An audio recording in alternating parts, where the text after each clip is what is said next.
Muito obrigado pela presença de todos, pela força e pela coragem de estar aqui num sábado à noite e depois de tantas palestras incríveis, né, dessas feras.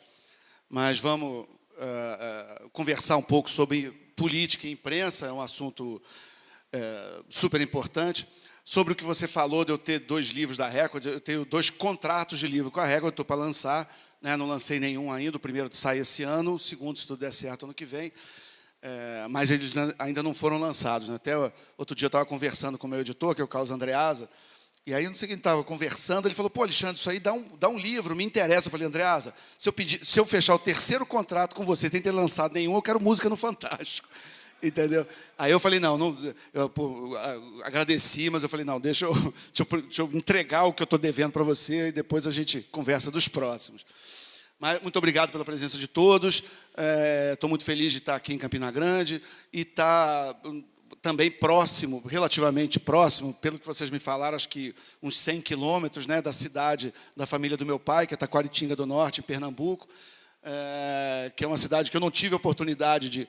Só fui uma vez, quando eu tinha 12 anos de idade, mas a gente acaba, né, como é uma cidade que meu avô foi prefeito, então eu tenho uma relação... obviamente, de carinho, afetiva.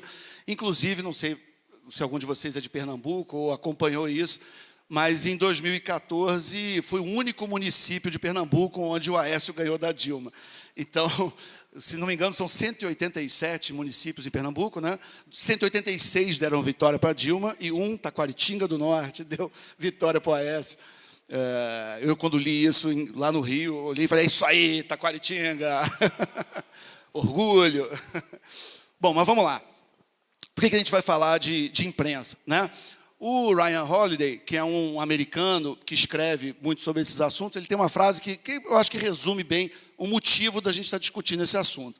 Ele diz o seguinte, o país é governado pela opinião pública, numa democracia, evidentemente, não na Coreia do Norte, né? Que é basicamente governada pela imprensa. Não é fundamental entender quem governa a imprensa? Então, se pudesse resumir para que discutir esse assunto, que infelizmente é muito pouco discutido, e muito pouco discutido, inclusive, nas universidades, né? Eu sou ex-aluno de comunicação social em universidade, e você vê que, inclusive, a própria imprensa é pouco discutida, na minha visão, da maneira como deveria. Vamos levantar algumas questões que me parecem importantes. Primeiro existe viés ideológico na imprensa? Isso é uma coisa que a gente ouve falar, né, em papo de bar, em discussão, né? Quer dizer, a imprensa é de direita, de esquerda, de centro, é assim, é assado, é tucana, é petralha, é coxinha, é mortadela, sei lá. Mas existe alguma maneira de medir? Existe alguma maneira de ter certeza que a imprensa tem ou não algum viés ideológico? Então, vamos lá. Então, eu queria dar primeiro um exemplo que me parece divertido, que para não dizer trágico, que é o seguinte. Vocês provavelmente viram, quando isso aconteceu, esse vídeo. Vamos lá.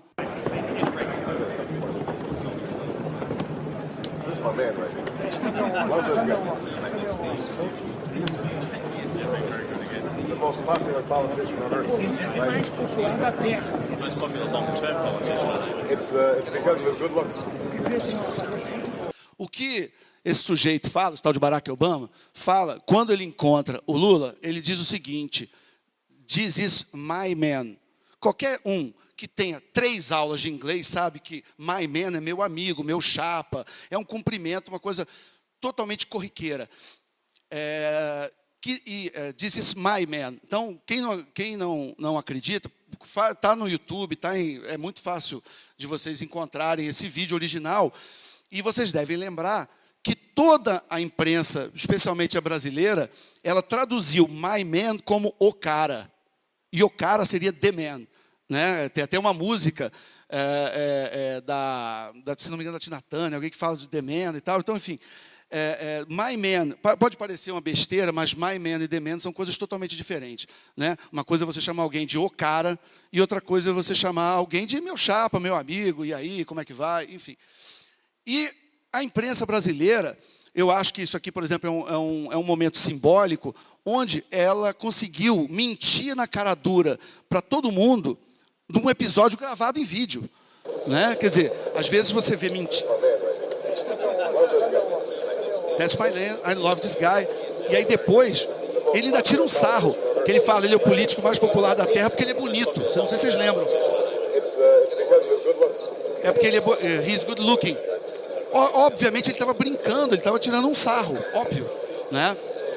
Então, eu acho esse episódio um episódio... Pode parar aí, por favor.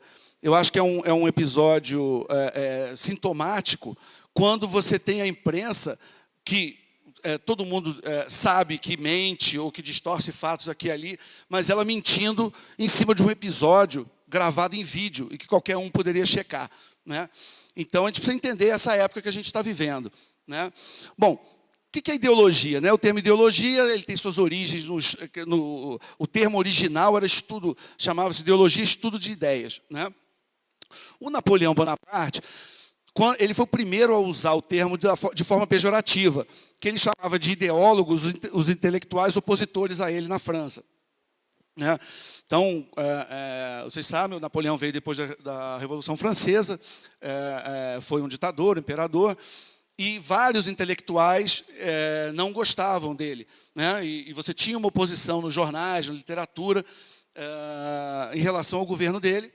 E o Napoleão, ele costumava chamar esse pessoal de ideólogo. Ele dizia assim, não, isso aí é ideologia, né? Então, foi daqui que a gente começa a ver o termo ideologia sendo usado de forma pejorativa para classificar os seus adversários ou inimigos políticos. Ou seja, o que você pensa, o que você faz é racional, é bom senso e é correto.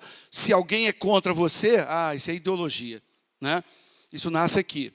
E o Karl Marx, ele levou essa ideia até o limite, né? Porque quem concorda com ele é um analista isento, racional e científico. E quem discorda é porque representa uma ideologia. Então, assim, vocês devem ter noção do básico de marxismo, mas só lembrando, né, o Marx ele considerava que a história da humanidade é uma história de luta de classes, e quando você dá alguma ideia ou você se posiciona politicamente, o Marx acha que você está apenas refletindo a ideologia da sua classe social, né? Então, não é você que está pensando, não é a sua ideia, não é a sua reflexão como indivíduo. Você é apenas um mero repetidor, um mero propagandista do que pensa a sua classe, né?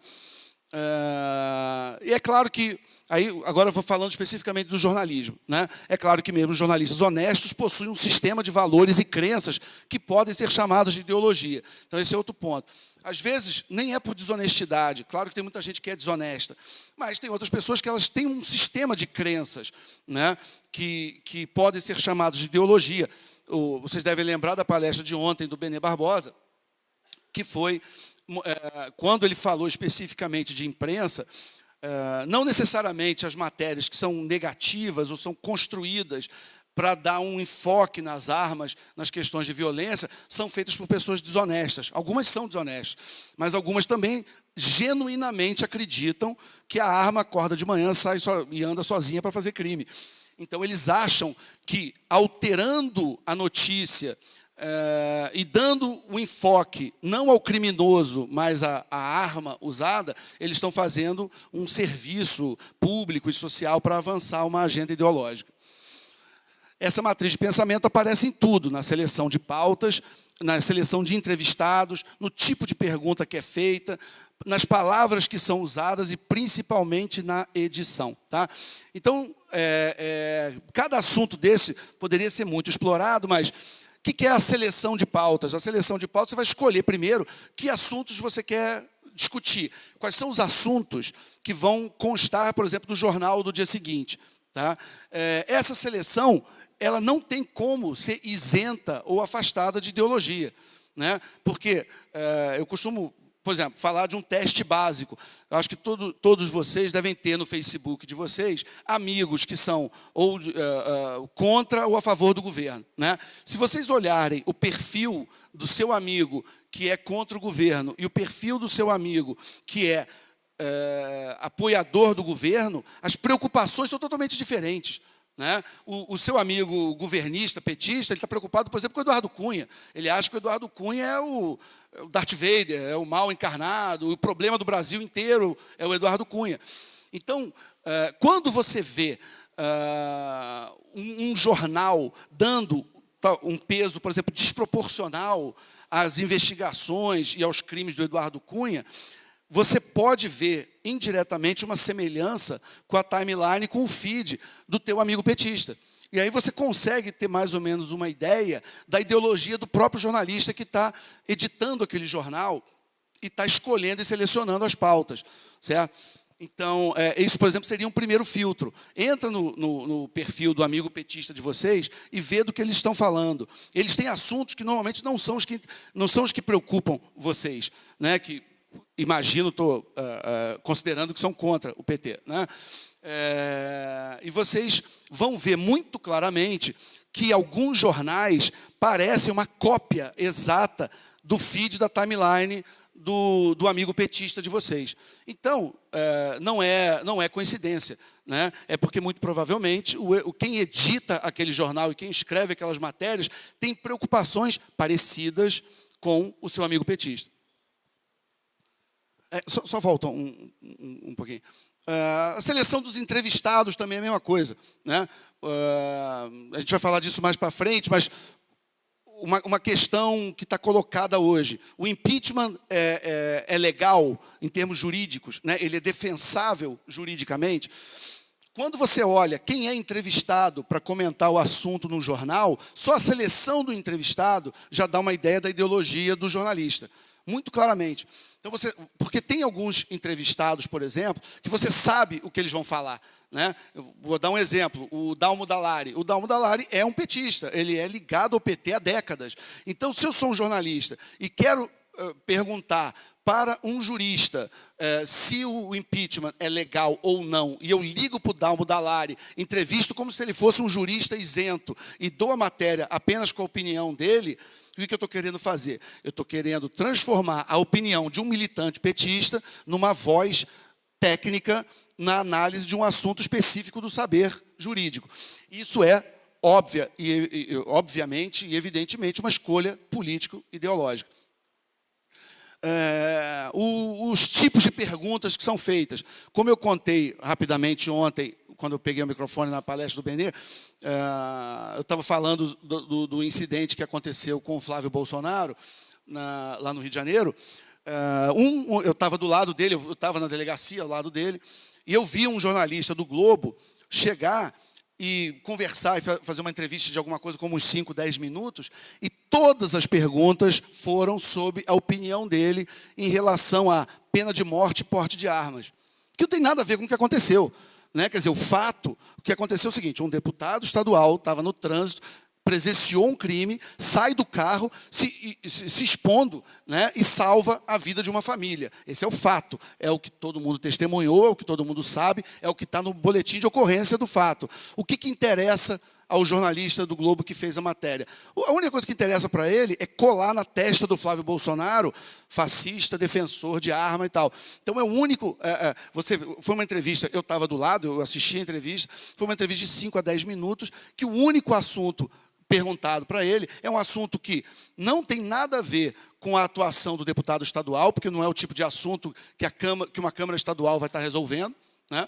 É um assunto que ele é um pré-candidato a prefeito do Rio de Janeiro, tem nada a ver também com uma questão municipal. Então, não é a maneira como aquela entrevista foi conduzida, ela não é justificável sob nenhum ponto de vista, né? Mas revela muito da motivação do jornalista que foi fazer a entrevista. Ele não estava interessado no fato, ele não estava interessado em investigar o que aconteceu.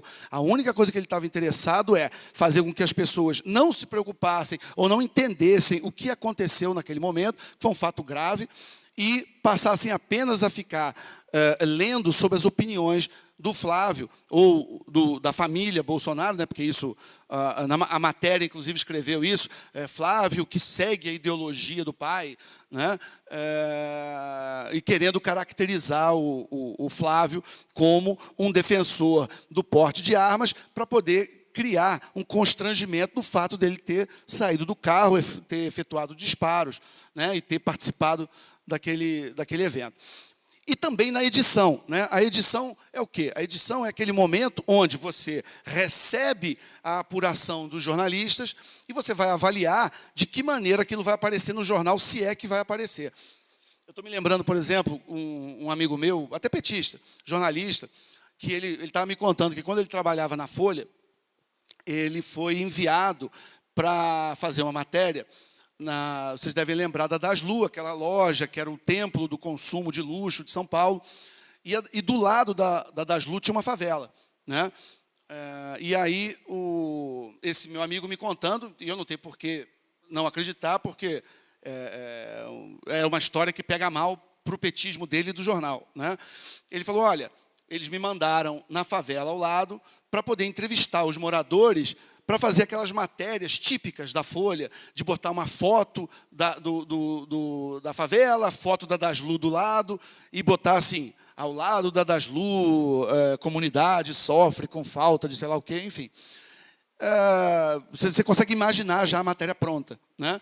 O que aconteceu? O repórter foi lá, foi entrevistar os moradores, e os moradores adoravam a Daslu, né? Porque as costureiras todas da Daslu eram contratadas naquela favela, tinha um programa social bancado pela Daslu na favela, e os moradores, pelo contrário, eles ficaram com raiva, entendeu? Quando perceberam a motivação do jornalista. E falaram, não, a gente adora a Daslu, que conversa é essa? Né? O que aconteceu? Nada.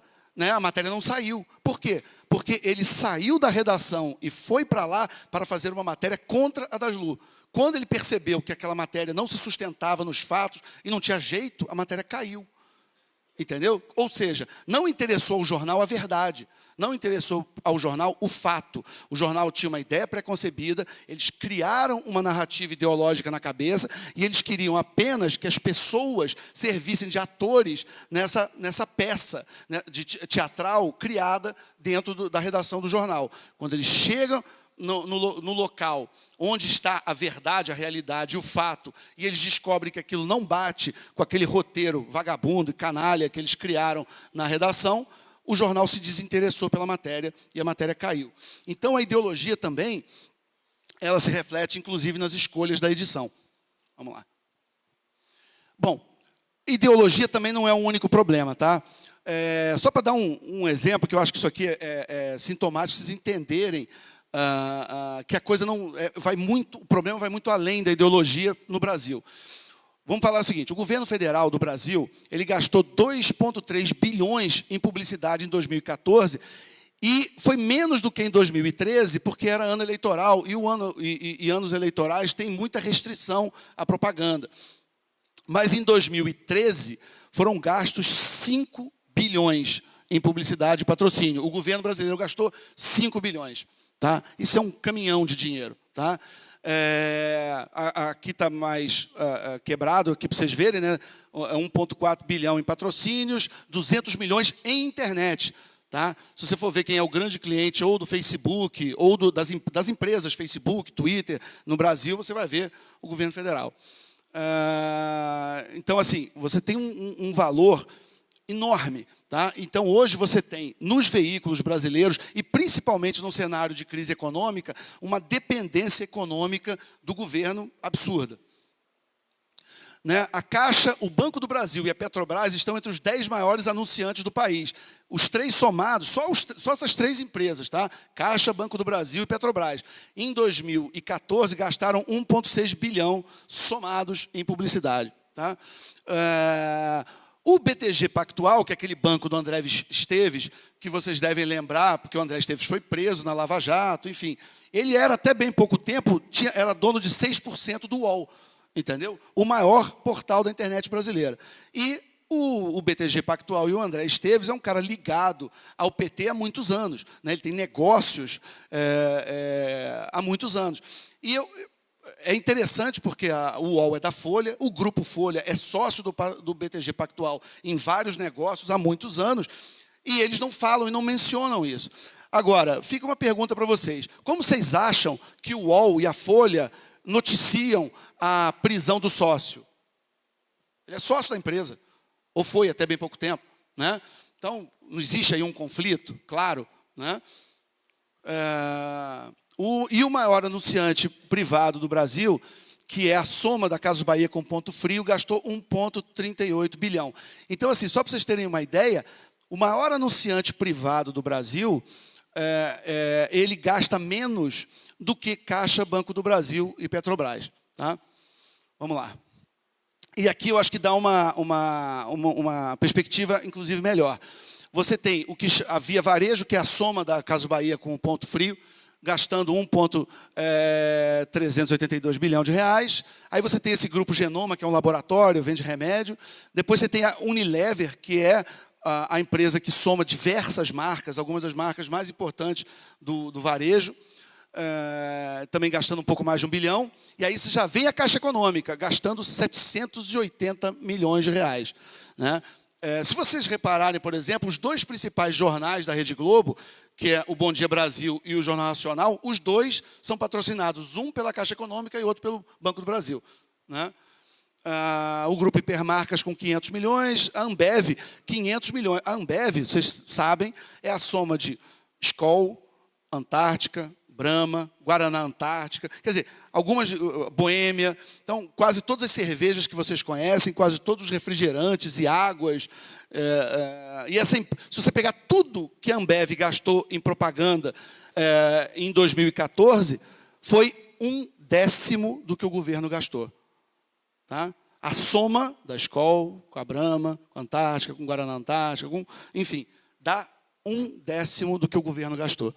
Tá? Aí vem Petrobras, a Rect, o Banco do Brasil e a Telefônica.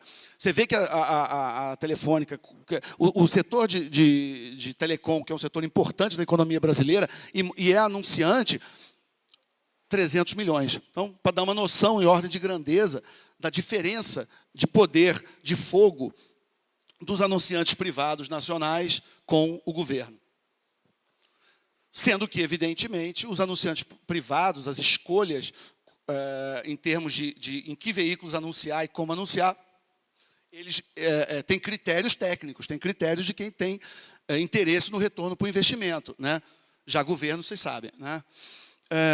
Bom, aí, não satisfeito com tudo isso, gastar 5 bilhões, né? O governo é dono de um canal de TV, que é a TV Brasil. Na verdade, até tem mais, né? NPR e tal, enfim. Mas só a TV Brasil, existe uma estimativa que ela já gastou mais de 5 bilhões, dando traço de audiência. Tá? É um cabidão de empregos, um retiro de jornalistas ligados ao PT. O que acontece? Porque essas coisas também são importantes. Você, mas aquilo ali não influencia nada, aquilo lá ninguém assiste. Bom, mas lá é uma garantia de emprego indireta para muito jornalista petista. O sujeito ele fica defendendo o PT dentro da Folha, ou dentro do Estadão, ou dentro da Rede Globo, mas ele sabe que, dependendo das conexões que ele tiver, se tudo der errado e um dia ele perder o emprego, ele vai para a TV Brasil. Entendeu? Que ele nem precisa trabalhar direito, aquilo ali não precisa nem dar audiência. Entendeu? Mas ele vai ter o emprego, ele vai ter a aposentadoria dele. E vocês acham que isso não conta? Conta e conta muito. Né? O que mais? E os programas que dão mais audiência na TV Brasil são da TV Cultura. Né? Que são programas que a TV Brasil só retransmite. Então, a TV Brasil gastou mais de 5 bilhões... E os programas que ela produz, realmente ninguém assiste. O pouco que tem de audiência são programas que são retransmitidos da TV Cultura, que, como vocês sabem, é uma TV do governo de São Paulo. Né? E o mercado acredita que o orçamento da TV Brasil é 3 vezes maior do que o da TV Cultura. Tá? Então, isso eu acho que dá também um pouco de parâmetro de como é que é a eficiência, a qualidade de gestão e as agendas do governo. Vamos lá. Então, a Secretaria de Comunicação, a SECOM, o que ela faz? Em 2003, no primeiro ano do governo Lula, o governo federal anunciava em 499 veículos de comunicação. Então, você conta Rede Globo, Folha de São Paulo, Estadão, quer dizer, você pega todos os veículos de comunicação que recebem anúncios e propaganda do governo, no primeiro ano do Lula, eram 499 veículos. Em 2010, no último ano do Lula, eram 8 mil veículos. 499, 8 mil. Tá? E uma parte enorme desses veículos só sobrevive por conta de anúncios do governo. Então, o que acontece?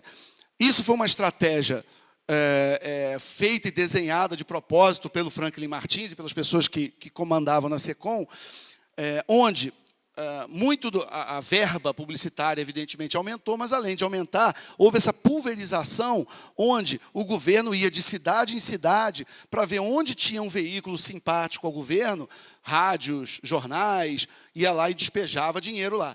Entendeu? E aí o que acontece? Às vezes o sujeito tem uma rádio que é ele e mais 2 funcionários, e ele não tem dinheiro, está quebrado, chega o governo e bota lá, que não é nada, dentro do bolo do governo, bota lá 50, 100 mil reais por mês, você transforma o sujeito em alguém quebrado num cara rico, de um dia para o outro. Entendeu? E aí, obviamente, o retorno é claro. Né?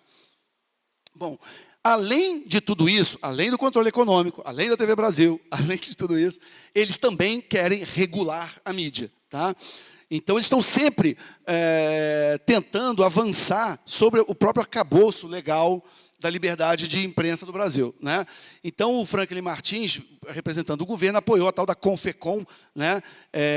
Que é engraçado que até nos eventos que eles fazem interno para eles tem desvio de dinheiro. Né? A CGU achou que conseguiu descobrir que teve um desvio de 1,26 milhão nesse evento. Tentando, basicamente, copiar os exemplos bolivarianos da Venezuela e da Argentina, ou da Argentina pré-Macri. Né? E o PT, em programa e oficialmente, apoia o tal do marco regulatório das comunicações. Então, para ir dando para vocês um quadro do tamanho do assédio do PT e do governo em relação à imprensa brasileira. Não satisfeitos, os petistas, então, atacam a imprensa regularmente, assim como seus blogueiros de serviço. Então, quer dizer, além de tudo isso que vocês ouviram, eles também estão o dia inteiro falando mal da imprensa, o dia inteiro chamando a imprensa de direita, de contra o governo. Você vê que agora, principalmente no impeachment, o assédio e o ataque que houve à Rede Globo. Né? Como eles foram particularmente duros e elegeram a Rede Globo como alvo. Né? E o Lula chegou a comemorar em público a demissão de jornalistas. O setor que mais desemprega hoje no Brasil é a imprensa.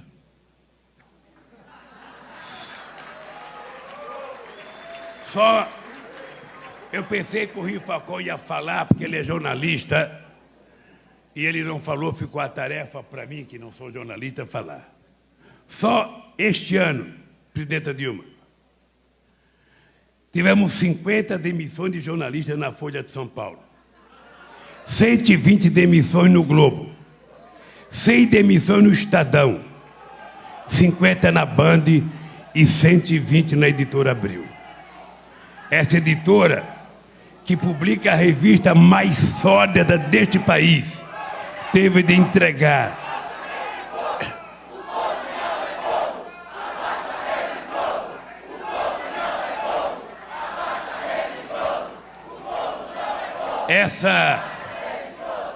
essa editora, que publica a revista mais sórdida deste país, teve de entregar metade do seu edifício sede, teve de vender ou fechar 20 títulos de revistas neste país. E temos grupos jornalísticos inteiros à venda. Parece que as pessoas não querem continuar lendo as mentiras que eles publicam.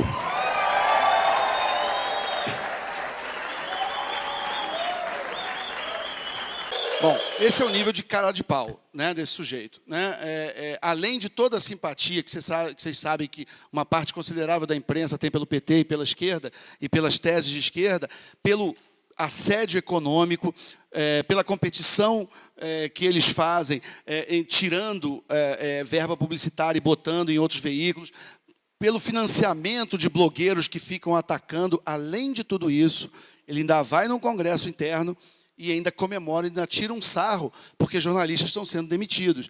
Né? Na verdade, pela crise econômica criada por ele. Né? Mas é claro que na hora de você estar com esse público mortadela, você fala o que você quiser, que eles vão aceitar qualquer coisa que for falada. Mas isso é bom também para dar um pouco do caráter desse sujeito, né? Que ele que se diz representante de trabalhador e está achando divertidíssimo que uma quantidade enorme de jornalistas está ficando desempregado e não tendo mais mercado. Bom, dito tudo isso, é possível, então, aquela pergunta lá que foi feita no início, é possível medir o viés da imprensa? Vamos lá. Bom, É possível sim. Agora, eu vou apresentar para vocês uma metodologia americana, porque não tem um paralelo ainda feito aqui no Brasil, mas o Americans for Democratic Action, que é um grupo de esquerda americano, tá? Eles desenvolveram um coeficiente político para medir o viés ideológico de uma pessoa, um político, uma instituição ou um veículo de comunicação. Então, essa é uma ONG enorme de esquerda americana, e eles fazem um ranking de esquerdismo, basicamente de políticos e de veículos. Tá? Pela metodologia desenvolvida a partir da própria esquerda, descobriu-se que os principais veículos americanos possuem, sim, um viés esquerdista. E os veículos esquerdistas medidos são mais esquerdistas do que os veículos de direita. Eu vou explicar isso também. Vamos lá. Então, como é que é o método deles? Eles criaram uma tabela de pontuação para avaliar que tipo de, ideologicamente, se aquele veículo ou aquele político, que bandeiras ideológicas, que são aquelas bandeiras que tradicionalmente dividem direita e esquerda, que são apoiados. Então, alguns exemplos, tá? Flexibilização das leis do aborto, aumentar impostos sobre ricos, retirar tropas americanas de outros países, aumentar regulações ambientalistas, aumentar o poder dos sindicatos, aumentar salário mínimo, aumentar a ação afirmativa, respeitar direito de incendiar a bandeira americana, porque isso é um debate que existe lá. Tem gente que acha que pegar e tocar fogo na bandeira é liberdade de expressão. Né? Então, se o New York Times defende o direito de tocar fogo na bandeira, ou um político, ele ganha pontos em esquerdismo nessa escala. Né? Restringir comércio exterior, flexibilizar leis de imigração e cortar verba das Forças Armadas. Né? Então, quanto mais alinhado um veículo de comunicação ou um político tiver com essas pautas e algumas outras que eles falam, mais pontos em esquerdismo de 0 a 100, quem é analisado ganha. Na verdade, assim, isso aqui é só para... Quando a gente fala de ideologia, vamos tomar muito cuidado que nos Estados Unidos eles chamam esquerdista de liberal. Tá? Que muita gente traduz errado. Então, por favor, não cometam esse erro. O que nos Estados Unidos chamam de liberal não é o que nós entendemos por liberal. Tá? O que eles chamam de liberal lá é esquerdista. Tá? O que nós entendemos por direita no Brasil, eles lá chamam de conservative, de conservador. Tá? Então, isso aqui foi um erro ridículo, constrangedor da Exame, que quando o Justin Trudeau ganhou a eleição no Canadá, eles botaram assim: Partido Liberal vence eleições liberais no poder. Não, liberais no sentido americano e canadense, não no sentido brasileiro. Ele, especificamente, claramente, ele é um esquerdista. Né? É um político de esquerda, todo mundo sabe. Então, é um erro absurdo, ridículo de tradução, né, cometido pela Exame, que é a maior revista de negócios do Brasil. Tá? Então, muito cuidado, só quis fazer esse parênteses, para quando a gente estiver falando de direita e esquerda, vocês lembrarem que, às vezes, tem esse erro de tradução. Tá? Qualquer texto americano, onde estiver escrito liberal, ou liberalismo e tal, eles estão falando de esquerda. Tá? Vamos lá. Bom, então... sem entrar em muitos detalhes, né?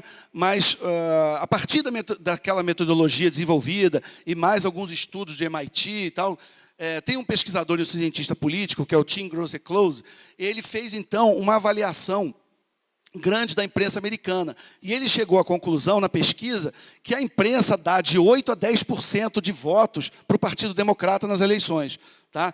Então, você pode considerar que da votação de um político do Partido Democrata, de 8% a 10%, pelo menos, dos eleitores foram diretamente induzidos pela imprensa. Então, 8% a 10% pode parecer pouco, mas sem esse viés, por exemplo, o John McCain teria vencido o Barack Obama por 56% a 42% em 2008, porque ele perdeu de 46% a 53%. Então, 8% a 10% pode mudar o resultado de uma eleição presidencial. Né? Então, a partir desses estudos, se descobriu que o viés da imprensa empurra a opinião pública americana para a esquerda. Pela mesma pesquisa, percebe-se que o espectador tende a considerar confiáveis os veículos que refletem a nossa visão de mundo. Então, esse é outro ponto interessante da psicologia humana. À medida que você... É um sistema que se retroalimenta. Você vai indo ou mais para a direita ou mais para a esquerda, a partir daí você começa a buscar blogs, veículos que refletem a sua visão de mundo. E, a partir disso, você começa a ter uma relação mais próxima com esses veículos e você começa a considerar que aqueles veículos são os mais confiáveis. Né? Então, quando você é perguntado qual veículo você confia, a pessoa acaba confundindo confiar com o veículo que reflete a sua visão ideológica. Né? Então, é um ciclo sem fim. Né? Vamos lá. Quanto mais... isso é outro ponto. Como eu falei para vocês, esse ranking ele vai de 0 a 100, sendo que 0 é menos esquerdista e 100 mais esquerdista. Outra coisa que então 50 seria alguma coisa como alguém, ou um veículo, um político no centro do espectro tradicional das ideologias políticas. O que acontece? Não só você consegue medir muito claramente o viés ideológico do veículo, como tem um fenômeno interessante. Quanto mais o veículo se afasta dos 50, né, então ele vai para 60, 70, 80, ou para 40, 20, 10... você vê o seguinte, que o leitor desses veículos ele se afasta junto. Então, o que acontece? Se a Folha, por exemplo, está à direita do Diário do Centro do Mundo, lá daquele DCM, que é uma coisa de ultra extrema esquerda, lá na ponta, o leitor do DCM ele acha que a Folha é de direita, mas não é assim que se mede. Né? Então, também, às vezes, você vê umas discussões onde fala, mas o veículo tal é de direita. Você, bom, é de direita da onde você está, né? De direita do ponto onde você está.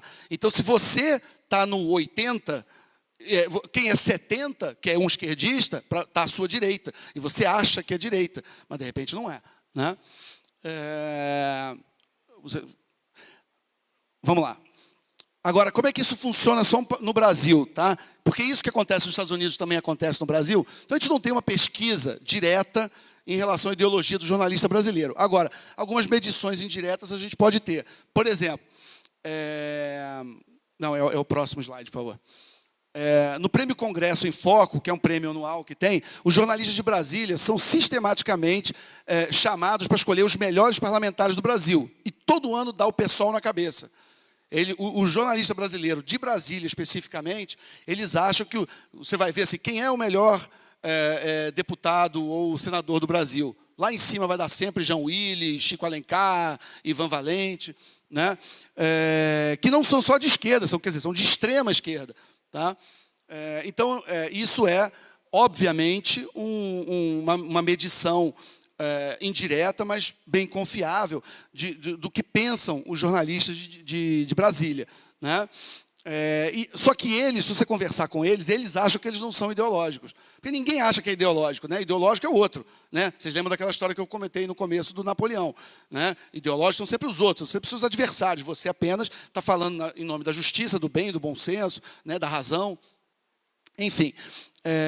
E também o Bernard Goldberg, que é um jornalista veterano dos Estados Unidos e que escreveu livros sobre o viés da imprensa lá, ele diz o seguinte, que os jornalistas são como peixes que viveram a vida inteira no mar e não sabem que estão molhados. Quer dizer, ele conta da experiência pessoal dele num livro que é o Bias, que ele diz o seguinte, que ele, nos primeiros 40, 50 anos da vida dele, onde pelo menos 20, 30 foram dentro de redações em Nova York, na CBS, em alguns dos maiores veículos de comunicação americanos, ele falou, eu nunca tinha conhecido um conservador, eu nunca esbarrei, eu nunca falei com uma pessoa de direita. Então, eles nem conhecem, eles nem convivem, eles não sabem nem como é. Entendeu? Então, se você passa a vida inteira convivendo com o esquerdista, você começa a achar que aquilo é a verdade. Né? Você nem sabe que existe uma visão alternativa de mundo, ou quando você ouve falar que existe alguém que pensa diferente, é uma coisa meio esquisita, meio exótica, que você olha como se você estivesse olhando aqueles peixes que vivem a 7.000 metros de profundidade. Quer dizer, é uma coisa que não faz parte do seu convívio, você acha simplesmente uma coisa estranha e exótica. Né? Aí, continuando ainda nos Estados Unidos, só para vocês terem uma ideia de que não há exagero no que eu estou falando. Na média, os jornalistas de Washington, que é a Brasília deles, que é a capital federal, né, que cobrem, basicamente, o que acontece ali na Presidência da República e no Congresso Federal, 93% votam em candidatos do Partido Democrata e 7% nos republicanos. Então, a notícia que é gerada pelos jornalistas de Washington, 93% dos jornalistas que produzem essas matérias e que são lidas pelos correspondentes brasileiros.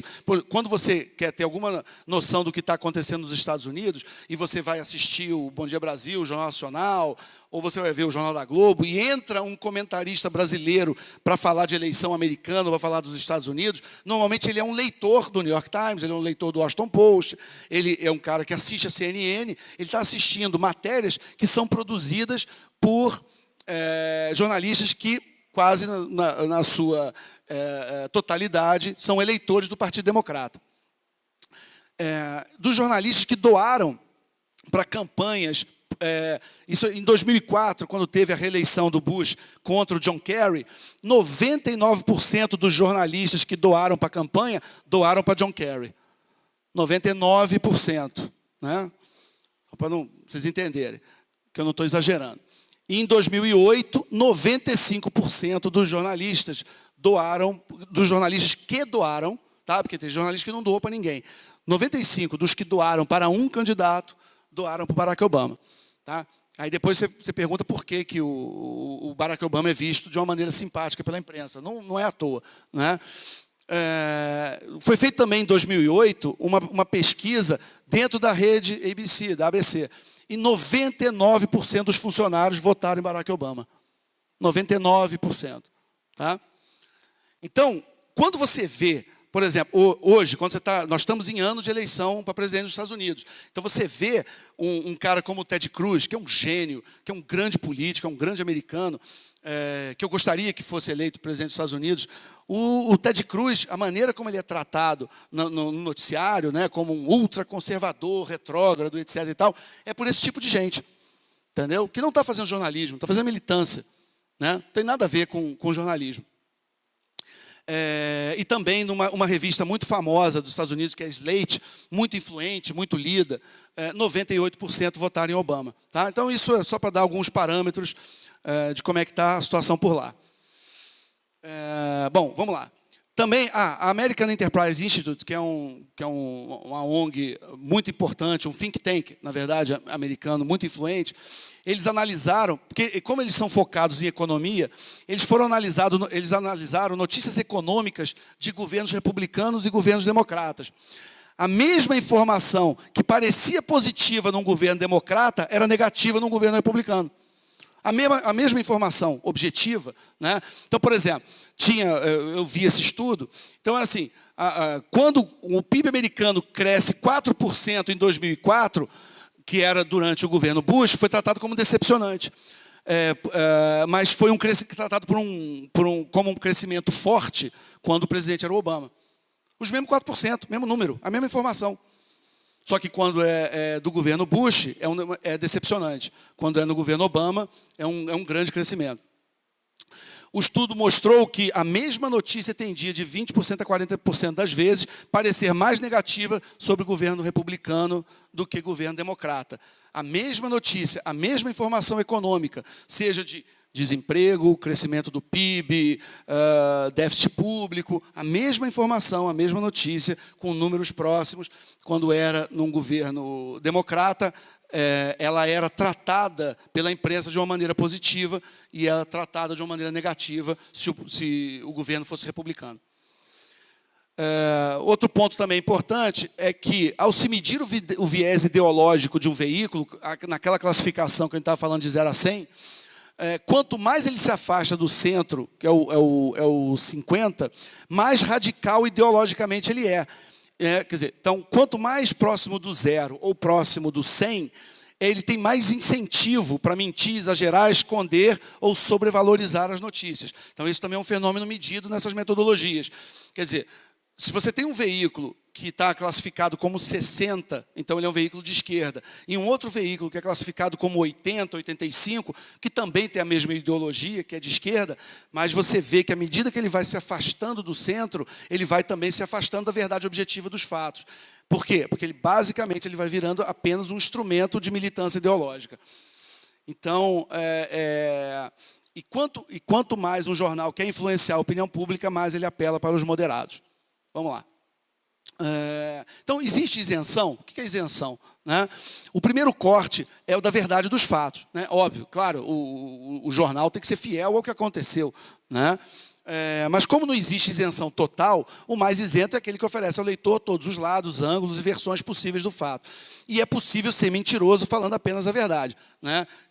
Que esse é o ponto onde o viés ideológico ele é mais importante, mais acentuado.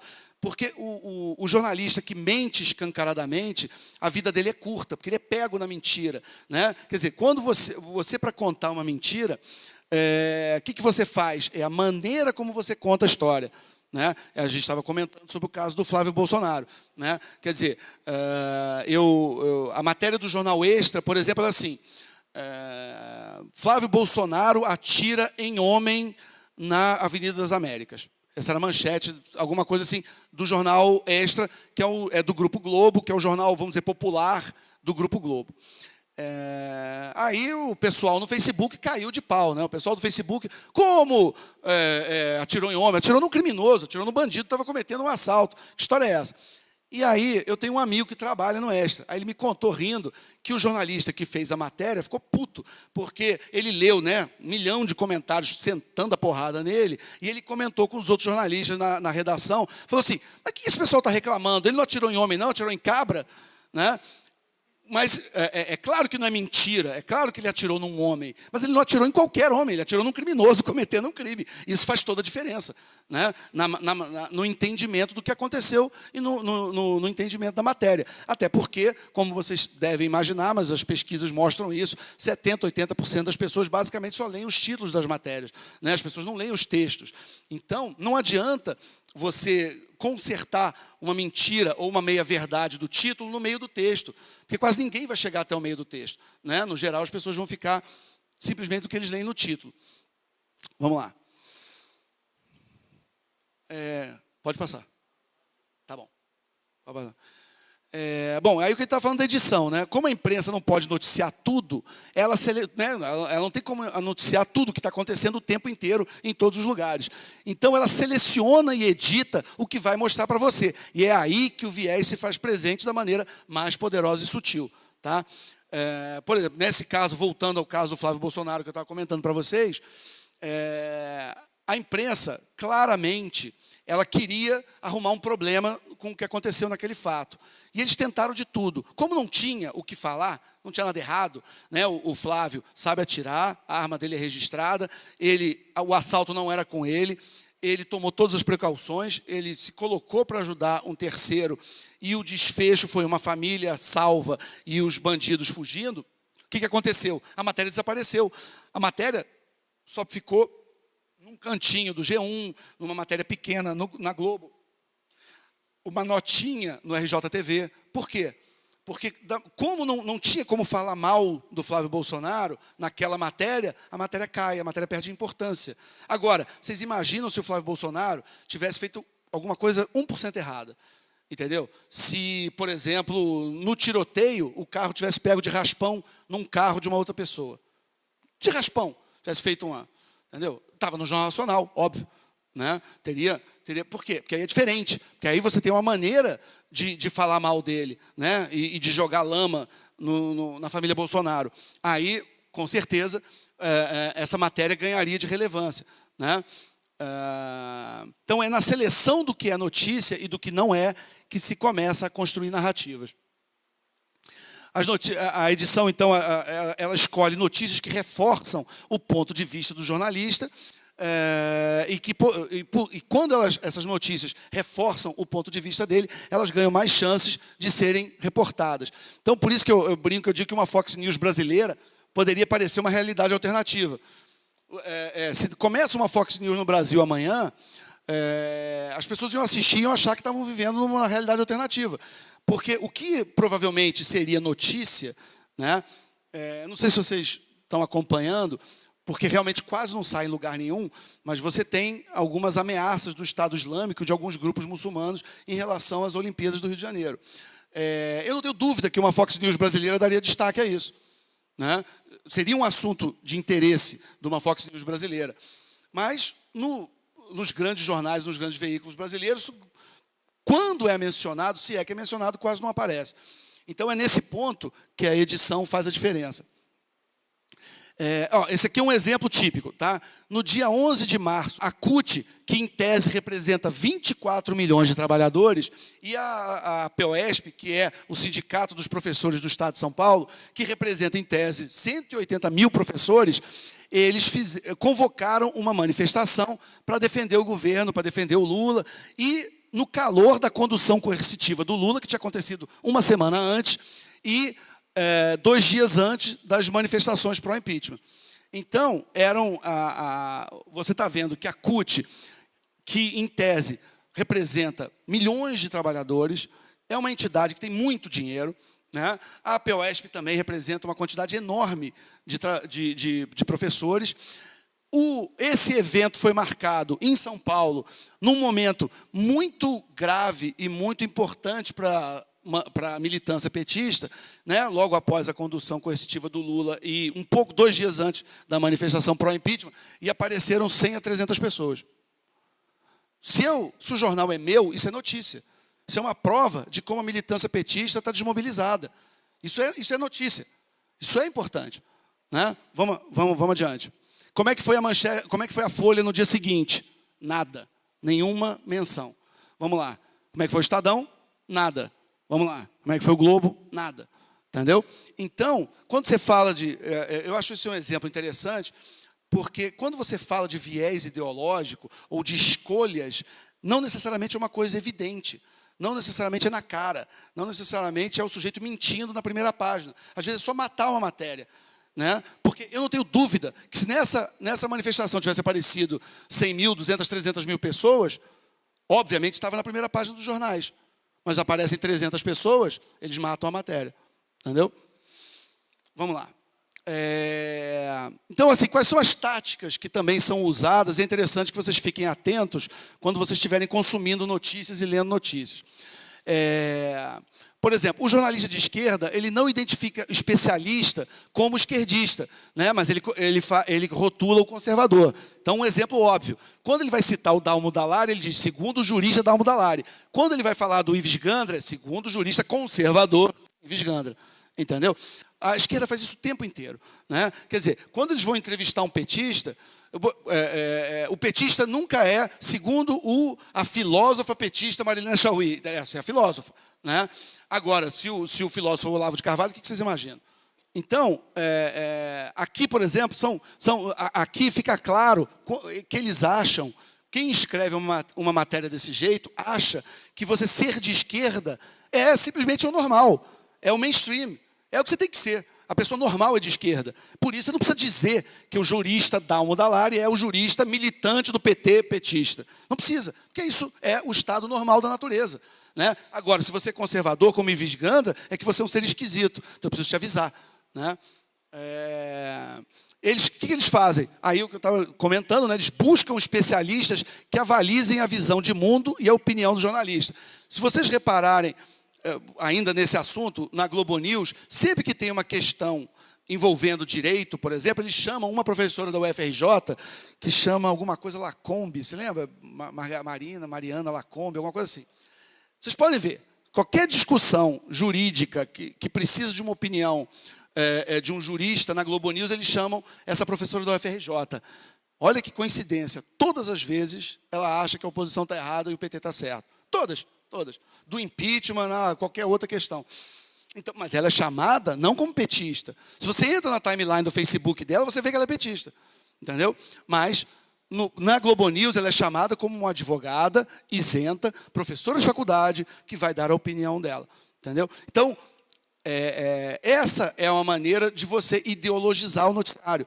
Uma maneira forte e importante de ideologizar o noticiário.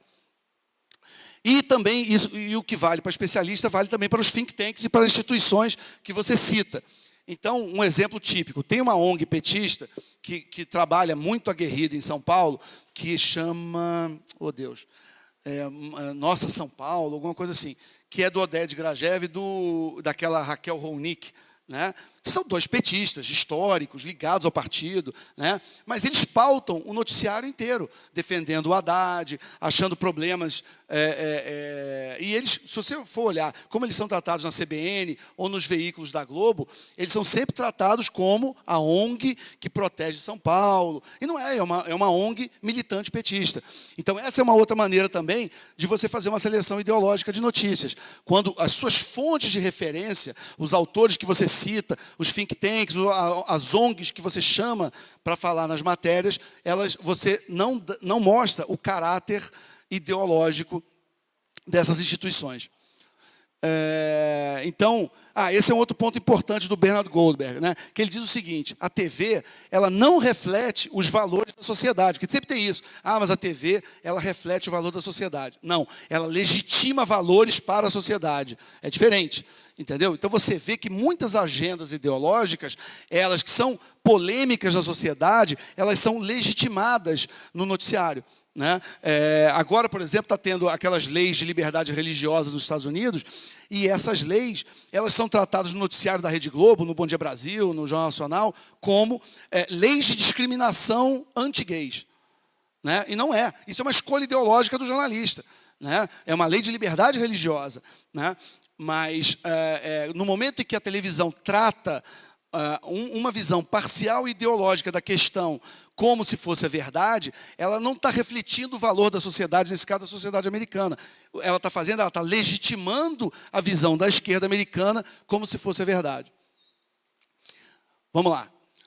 Bom, aí como é que essas influências acontecem? Né? Primeiro, isso aqui dava uma palestra inteira, então eu vou só dar uma passada rápida, mas é impossível você entender como funciona a imprensa no Brasil sem você entender as agências de comunicação, as grandes empresas de assessoria de imprensa, né? Que são as maiores do Brasil, são a FSB, Companhia de Notícias, Impress, Máquina de Notícias e a Informe. Essas empresas são empresas enormes, são empresas muito estruturadas, com um faturamento muito alto, e elas têm uma influência direta no noticiário, direta. Então, isso aqui daria 2 horas de conversa, mas no dia que vocês quiserem realmente mergulhar e entender como é que o noticiário brasileiro é feito, vocês têm que entender que existem essas grandes empresas que, quando uma marca, um político, ou o governo, ou a Petrobras contrata uma empresa dessas para influenciar o noticiário, a influência é enorme e direta. Como é que se fabrica as matérias? Então, cada vez mais, o jornalista não tem tempo. Esse é outro ponto. Né? O jornalista, o dia dele é um dia muito ocupado. Né? Então, a meta do jornalista, às vezes, é fazer 5, 10, 15 matérias no mesmo dia. O que acontece? Ele não tem tempo. Ele não tem tempo para apurar, ele não tem tempo para correr atrás da matéria, para saber exatamente o que aconteceu. Então, você vê cada vez mais, principalmente jornalistas mais jovens, de 20 e poucos anos, que estão chegando às redações, o que eles fazem? Eles acabam sendo diretamente influenciados por blogs de opinião, blogs especializados e blogs de entretenimento, tipo BuzzFeed, essas coisas. Então, você pega um menino lá que está atualizando a Folha, o Estadão, esses grandes jornais, e ele tem uma meta, ele tem que fazer 5, 10, 15, 20 notícias num dia. O que ele faz? Ele acaba indo direto nesses sites. O que está bombando no BuzzFeed? O que está bombando no Diário do Centro do Mundo, que é um blog muito lido por jornalistas? Então, o que acontece? Quando você entende também como é que essa engrenagem funciona, você sabe que, ao influenciar esses blogs, você indiretamente influencia o noticiário. Então, isso é uma outra estratégia que é muito usada pelas pessoas que querem e sabem, de alguma forma, influenciar a imprensa. O que eles fazem? Influenciar diretamente a Folha é complicado? Pode ser complicado, mas influenciar o Diário do Centro do Mundo, não. Você pega lá, você compra um plano publicitário, dá 20, 30, 50 mil por mês, que é um dinheirão para um blog como esse. Esse cara vai acabar falando coisas que você quer que ele fale, e o jornalista da Folha lê esse blog. Isso vai influenciar, e a notícia que você quer acaba chegando nos grandes jornais. Né? Então, Para fabricar matérias, uma técnica comum é parecer que a matéria já existe. Também isso é um outro ponto, que isso acontece muito com os blogs. Eu dou um exemplo fictício, por exemplo. Fontes do Planalto comentam que uma pessoa X deve ser o próximo ministro dos esportes. Ele foi visto jantando com o Y e no cardápio novos rumos do ministério. Às vezes isso é mentira, é totalmente plantado e inventado. Mas aí no momento que sai em algum lugar que esse cara está sendo cogitado para ministro, ele passa a ser cogitado. Né? Então, você tem uma inversão, você tem a matéria fazendo o fato, e não o fato fazendo a matéria. Né? E o caso da Maju, que aí eu vou falar mais para frente, que é um caso também que eu acho emblemático nessa engrenagem de fabricação de matérias. Né?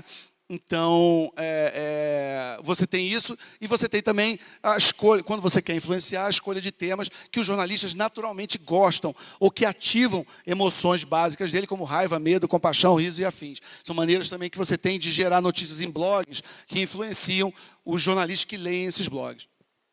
Né?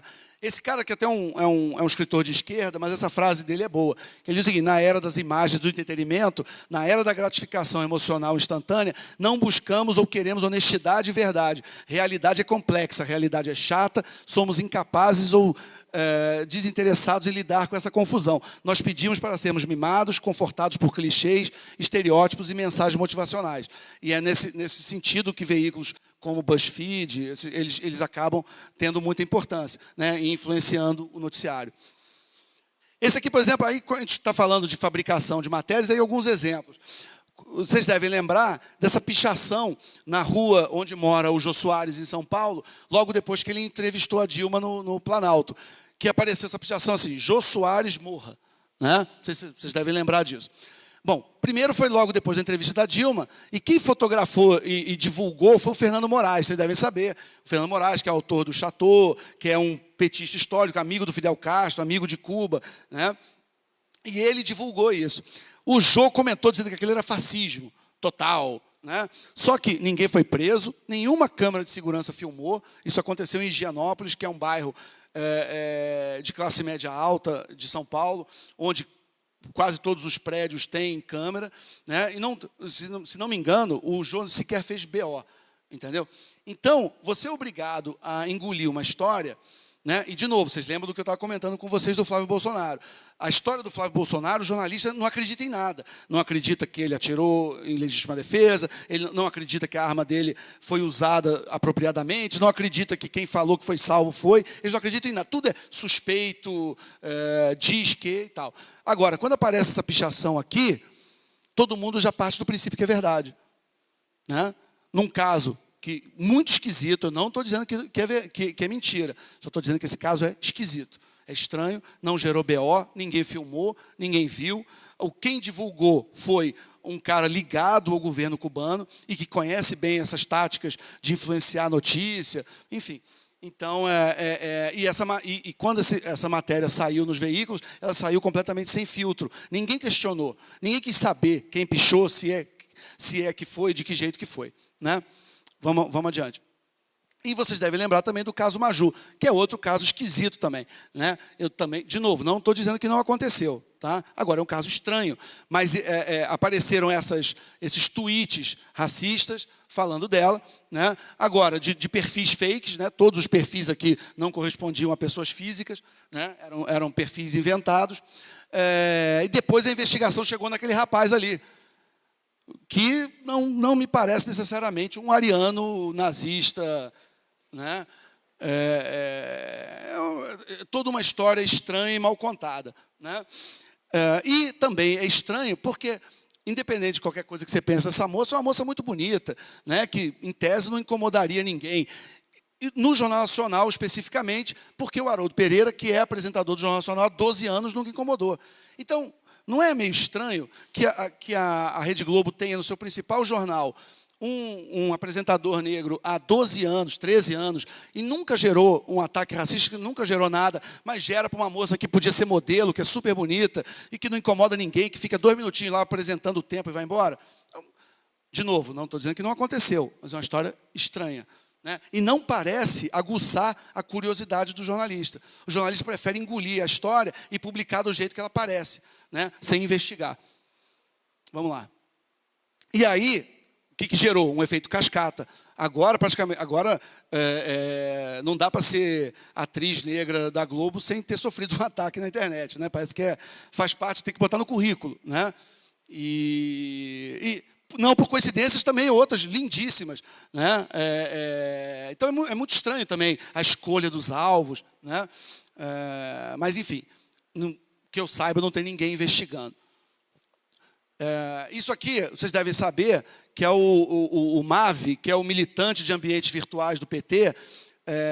Esses caras, eles estão por toda a internet, eles estão influenciando esse tipo de coisa que acontece. Alguns ataques, algumas reações são feitas por perfis fakes, muitos pagos pelo PT. Não estou dizendo que foi esse caso específico, mas esse aqui, por exemplo, esse perfil que é de uma Alexandra Santos, você vê, isso aqui deu notícia em tudo quanto é lugar, que era assim, ó, é isso aí, pobres, negros, que votem no PT, agora Marina, não sei o quê, negros e favelados, se for, tal. Enfim, não sei se vocês lembram disso, Aécio, presidente, tal. Então apareceu esse perfil aqui. Só que esse mesmo perfil estava defendendo o PT, um pouco antes, um tempo antes. Ó, PT entrou no poder, a economia cresceu, entendeu? Então, enfim, não é meio estranho que a mesma pessoa seja um racista, defensor do Aécio e, sei lá, semanas antes era um defensor ardoroso do PT? Então, alguém foi atrás disso? Alguém quis saber? Alguém quis investigar? Não. Então, é tudo muito estranho. Agora, tem um outro caso que eu não vi as pessoas comentarem em relação a Maju, que eu também achei curioso. Antes desses ataques que ela recebeu, ela foi alvo, ela saiu numa matéria no dia 16 de junho de 2015, e a matéria, olha a matéria da Folha. A matéria diz o seguinte: o destaque que Maria Júlia Coutinho, apelidada de Maju, ganhou na Globo vem causando ciumeira nos bastidores. Como é que você prova isso? Né? Como é que você sabe quem é que está com ciúme? Né? Como é que você pode ter certeza que realmente isso aconteceu? Né? O que é ciumeira? Né? A moça do tempo do Jornal Nacional, isso aqui, só para lembrar vocês, aconteceu algumas semanas antes dos tais ataques. Tá? Quando o nome dela era muito pouco comentado ainda. A moça do tempo do Jornal Nacional tem virado assunto nos corredores. Também, de novo, uma afirmação que é impossível de provar. Né? Não tem uma conversa de corredômetro para você medir. Né? Da emissora por ter chegado há pouco tempo e sentado na janelinha. Para evitar constrangimentos, a Globo decidiu, quem decidiu? Né? Que Maju deve aparecer menos em outros programas da casa, para descansar a imagem. Ela já teve no Encontro e no programa do Jô. Quer dizer, é estranho também, quer dizer, primeiro, ela já apareceu no Jô e no Encontro, já é bastante exposição, até mais exposição que normalmente os outros jornalistas da casa. Então ela devia até se dar por satisfeita, né? Não considerar que dar outras, continuar dando entrevista seria alguma coisa preconceituosa ou discriminatória contra ela. Mas, enfim, e aí, olha como é que termina o texto. E olha que curioso, a jornalista até hoje não conhece William Bonner e Renata Vasconcelos. O jornalista da Folha resolveu marcar um encontro dela com o William Bonner. Né? Quer dizer, dá uma chamada pública na Folha de São Paulo, no chefe dela, no editor do Jornal Nacional, dizendo publicamente, você nunca recebeu a moça no seu, aí, você não se deu o trabalho de conhecer ela pessoalmente. Eu acho essa matéria um símbolo de coisas estranhas, afirmações que são impossíveis de provar, que são verdade ou que são mentiras, e que tem toda a pinta de uma ação de RP dela, né? De novo, não tenho certeza, não sei, mas eu acho essa matéria toda muito estranha. Então, o que eu queria é que quando vocês se deparassem com matérias como essa, vocês exercessem o ceticismo de vocês e pelo menos tivessem algum tipo de pé atrás para entender como é que essa matéria pode ter nascido, né? E qual é a motivação de quem escreveu e com que intenção, né? E, coincidência ou não, algumas semanas depois, aí ela recebeu os ataques racistas. Essa aqui é outra que eu adoro. O Delcy de Amaral foi preso, era o líder do governo. A manchete do Globo líder do governo é conhecido como o mais tucano dos petistas. Não é uma maravilha? Não é uma maravilha? Quer dizer, o Delcy de Amaral, ele era o líder do governo. O líder do governo. No dia que ele é preso, ele vira tucano. Pro Globo. Entendeu? Então, eu brinquei que o Delcídio Amaral, o líder do governo do PT, foi tucanizado pela imprensa ao ser preso. Né? Então, isso aqui também é outro exemplo interessante de como é que se faz. Isso aqui é uma comparação da mesma notícia, que as duas saíram no mesmo momento, na CNN e na Fox News, em relação ao policial Darren Wilson, que foi o policial que atirou no Michael Brown.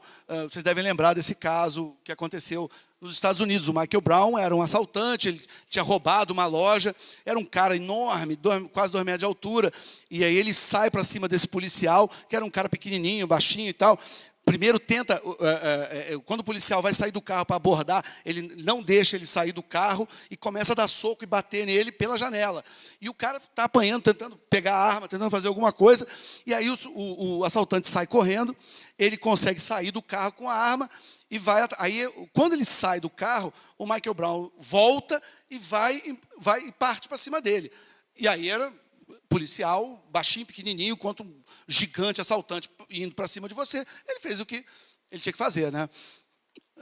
Atirou e matou o assaltante. Como é que saiu na Fox News?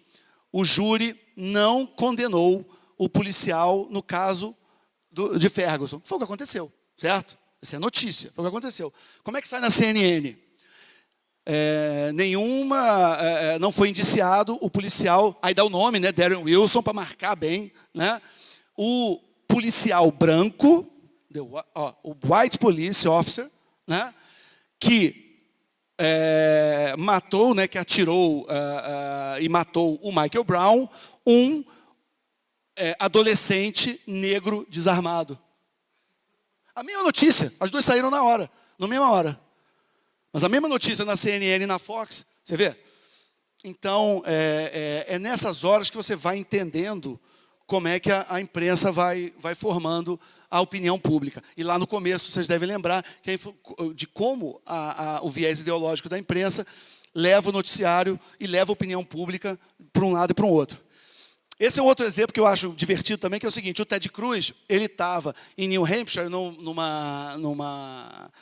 desses atos, né, num comício, num ato, e ele, no meio da palestra dele, do discurso dele, ele diz assim: o mundo está em chamas por conta da política externa do Barack Obama.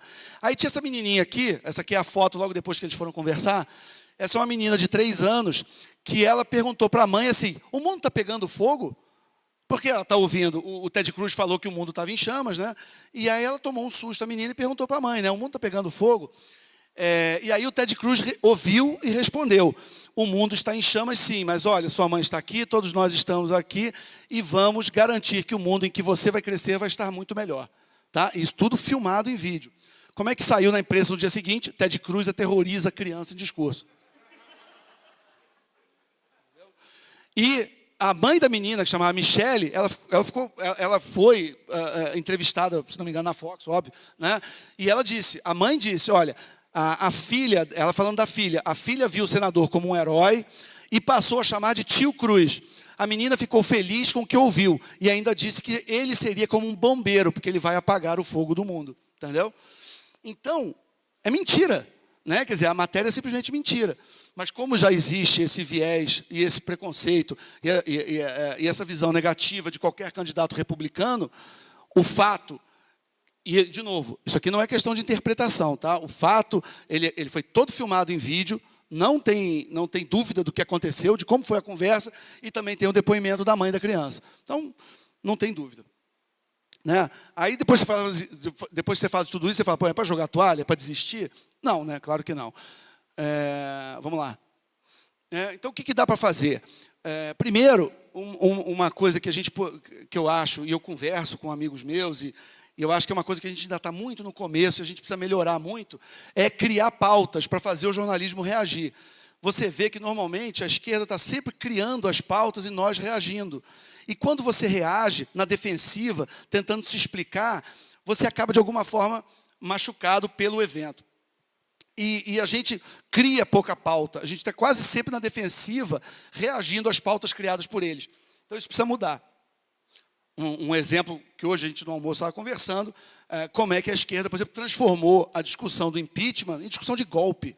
Não tem nada a ver, é uma discussão absurda, sem pé nem cabeça. Né? Quer dizer, é um rito constitucional aprovado pelo STF, quer dizer, não tem resquício no mais longínquo de que possa ter qualquer coisa parecida com um golpe no processo de impeachment da Dilma. Mas como o jornalismo ele é muito pautado pelo que diz o PT e pelo que pensa a esquerda, a gente está o dia inteiro discutindo se é golpe ou não é. Se você está discutindo se é golpe ou não é, de certa forma a gente já perdeu. Porque a gente aceitou a discussão como válida. A gente aceitou a premissa da discussão. E a gente tem que aprender que algumas discussões não devem nem acontecer, porque você deve entender que a premissa da discussão é absurda, você tem que matar a discussão no começo. Né? E, além disso, nós temos que criar as nossas próprias pautas e as nossas próprias discussões, coisas que nós fazemos muito pouco. Fazer, então, com que os jornalistas sejam apresentados a conservadores e liberais. Isso também é outra coisa. Quer dizer, os conservadores, os liberais, os políticos e pessoas mais proeminentes, elas têm que ter na sua agenda, como parte do seu trabalho, como parte da sua atuação política, conversar com os jornalistas, né? Ir nas redações, marcar almoço, marcar jantar, tem que incorporar isso ao seu dia a dia e à sua agenda como parte integrante, porque às vezes você resolve um problema desse no almoço. Às vezes um cara realmente não faz ideia quem você é, não sabe o que você pensa, só ouve falar da direita em segunda mão, ele tem uma visão estereotipada, ele tem uma visão completamente distorcida e de segunda mão do que a gente pensa, do que os liberais e conservadores pensam, e às vezes você resolve isso no almoço, num contato, num dia a dia, numa convivência. Então, outra dica que eu sempre dou é conviva com esse pessoal, entendeu? Por mais que às vezes não seja fácil, né? Mas incorpore ao seu dia a dia a convivência com eles. Aí combater ferozmente falsas narrativas, né? Isso é importantíssimo, está sempre ali na batalha, nas redes sociais, né? Para não deixar que as mentiras ganhem corpo. Fazer as perguntas que o jornalismo não faz, aquele exemplo lá da Maju que a gente estava falando, ali claramente falta pergunta. Faltou investigação e faltou apuração naquele caso. Né? Então, se os jornalistas tradicionais não fazem as perguntas que deveriam fazer, vamos nós fazer. Vamos nós, nas redes sociais ou nos canais de comunicação que a gente tiver, vamos nós levantar as dúvidas e as questões que eles não estão levantando. E também o que a gente chama de eu repórter, que lembre que o seu celular faz de você um veículo de comunicação. Você pode fotografar e filmar tudo, o tempo inteiro, o que você quiser. Então, toda vez que você estiver presente em algum evento onde você acha que vale a pena, que é um evento importante e que a imprensa pode distorcer, filma, fotografa, faça você o jornalismo e jogue nas redes sociais e mostre o que aconteceu, né? Que não necessariamente vai bater com o que vai ser reportado na imprensa. Prestigiar também as fontes confiáveis de informação. Então, quando você você descobrir que alguns veículos ou blogs vocês considerarem confiáveis, prestigiem, compartilhem, curtam. Estou falando sim, benefício próprio também. Mas lembrem disso, né? Porque isso também ajuda a dar relevância, né, ao que a gente fala. Ajudar também a financiar as iniciativas que ofereçam conteúdo alternativo ao mainstream, óbvio também. Né? Como dizia o Napoleão, né? Tem 3 coisas para se fazer uma guerra, né? Dinheiro, dinheiro e dinheiro. Então, também, sem grana não se vai a lugar algum. Né? E alertar políticos, investidores e a opinião pública da importância do combate da hegemonia esquerdista na imprensa. Né? Que isso é uma coisa, não sei qual de vocês já teve a experiência de conversar com algum empresário, e aí você senta para conversar com o sujeito, com o investidor, e ele, não, porque o PT é absurdo e tal, não sei o quê. Aí você fala, tá bom, você pode botar R$100 por ano na ONG do Benê Barbosa? Veja bem. Aí você fala, bom. Eu falei assim, então, amigo, desculpa, você é petista.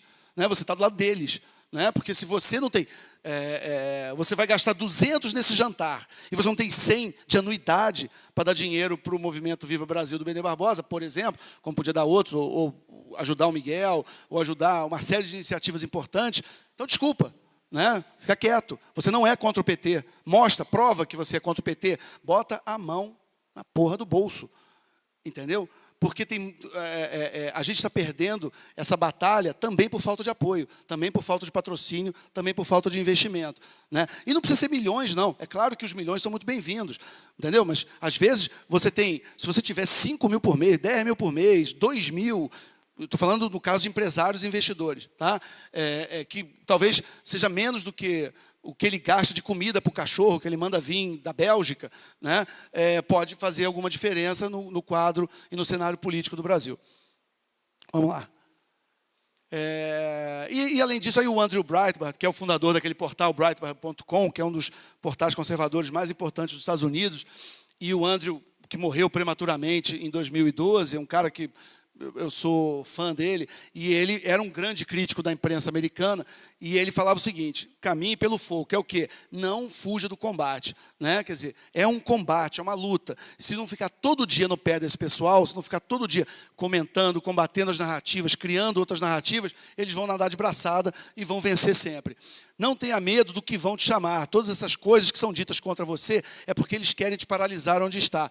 Mas se você segue caminhando, você está enviando uma mensagem a todos que estão torcendo por você, que estão concordando com você. A mensagem é que eles podem fazer o mesmo. Então, a nota final é lembrar que, por mais que a gente possa estar hoje num momento de... Nós não somos a maioria, nós não somos a hegemonia, mas a gente também não precisa ser, porque a gente está do lado dos fatos, da verdade, da história. Então, um de nós vale 100 deles. Porque eles têm que se esforçar muito mais. Né? Porque eles contam mentira, eles falam coisas que não correspondem à realidade, não correspondem à ideia do brasileiro médio, não correspondem à verdade dos fatos. Então, o trabalho deles é muito pior do que o nosso. Para a gente, basta ser honesto, basta falar a verdade, basta ser fiel aos fatos, que cada um de nós vale muito mais do que um deles. Eu vi uma imagem outro dia que eu achei muito interessante, que eles para não deixar que a luz entre, eles têm que tapar todas as janelas, né? E encher de tapume todas as janelas de onde você estiver. Para a gente basta acender uma vela. Então, por mais que nós tenhamos menos dinheiro e menos gente, nós temos muito mais força, e cada um de nós pode muito mais do que 100 deles juntos. E aí, lembrando também de quem não está no combate, essa frase do Churchill, que é uma das geniais dele, que é: o apaziguador é aquele que alimenta o crocodilo achando que vai ser comido por último. Então, quando você perceber a natureza do inimigo, faça o combate, vá para o combate, porque você ficar simplesmente apaziguando, achando que você vai ser comido por último, que é a frase dele, é uma grande bobagem, e não funciona. Então, basicamente é isso. Obrigado.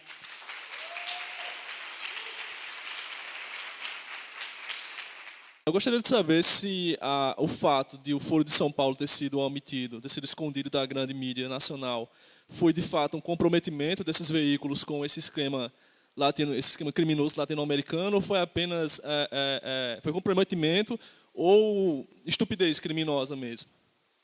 Olha, é uma pergunta que assim, você tem que entender que, por mais que o Foro de São Paulo ele seja importante, a esquerda latino-americana não nasce no Foro de São Paulo. O Foro de São Paulo nasce em 1990, né? E ele, na verdade, ele consolida e organiza forças que já estavam atuando há muito tempo, né? Então, na verdade, assim, o que vocês sabem, mas não custa lembrar, é que talvez o grande erro do regime militar foi ter considerado que, entregando a cultura para a esquerda, eles estariam mostrando que eles não são contra uma ideologia, eles são apenas contra o terrorismo. Então, eles combatiam a guerrilha urbana, eles combatiam o terrorismo e claramente incentivavam o aparelhamento da cultura no ensino, nas editoras, nas revistas, na imprensa e na televisão, nas novelas, né? Durante quase todo o regime militar, o brasileiro basicamente tinha como entretenimento as novelas da Globo, e as novelas eram escritas basicamente por dois comunistas registrados, né, de carteirinha, que era o Dias Gomes e a Janete Claire. Era um casal que era, não estou inventando, não é teoria conspiratória, eles eram assumidamente comunistas, eram membros registrados do Partido Comunista, e na biografia do Dias Gomes, se vocês tiverem curiosidade de ler, ele fala que ele usava as novelas que ele escrevia como um instrumento de doutrinação ideológica, e ele assume isso com muito orgulho, né? Talvez, por exemplo, a novela de maior sucesso dele é Roque Santeiro. Se você for olhar a história do Roque Santeiro, é uma história que tem um viés esquerdista muito claro, né? Você tem a Igreja Católica criando um um falso santo para poder faturar e ganhar dinheiro, né? E quando o Roque Santeiro, a pessoa, ele na verdade não morreu, ele aparece, cria uma série de constrangimentos e problemas na cidade, né? Que a cidade vivia de um mito inventado, basicamente ali num conluio dos poderosos da cidade e da igreja, para poder faturar e ganhar dinheiro com o mito do santo Roque Santeiro, né? E claramente ali acontece, como acontece basicamente em todas as novelas, que é a família tradicional, é sempre uma família disfuncional, todo mundo trai todo mundo se odeia, as relações são todas hipócritas, né? E os empresários são sempre canalhas, são sempre...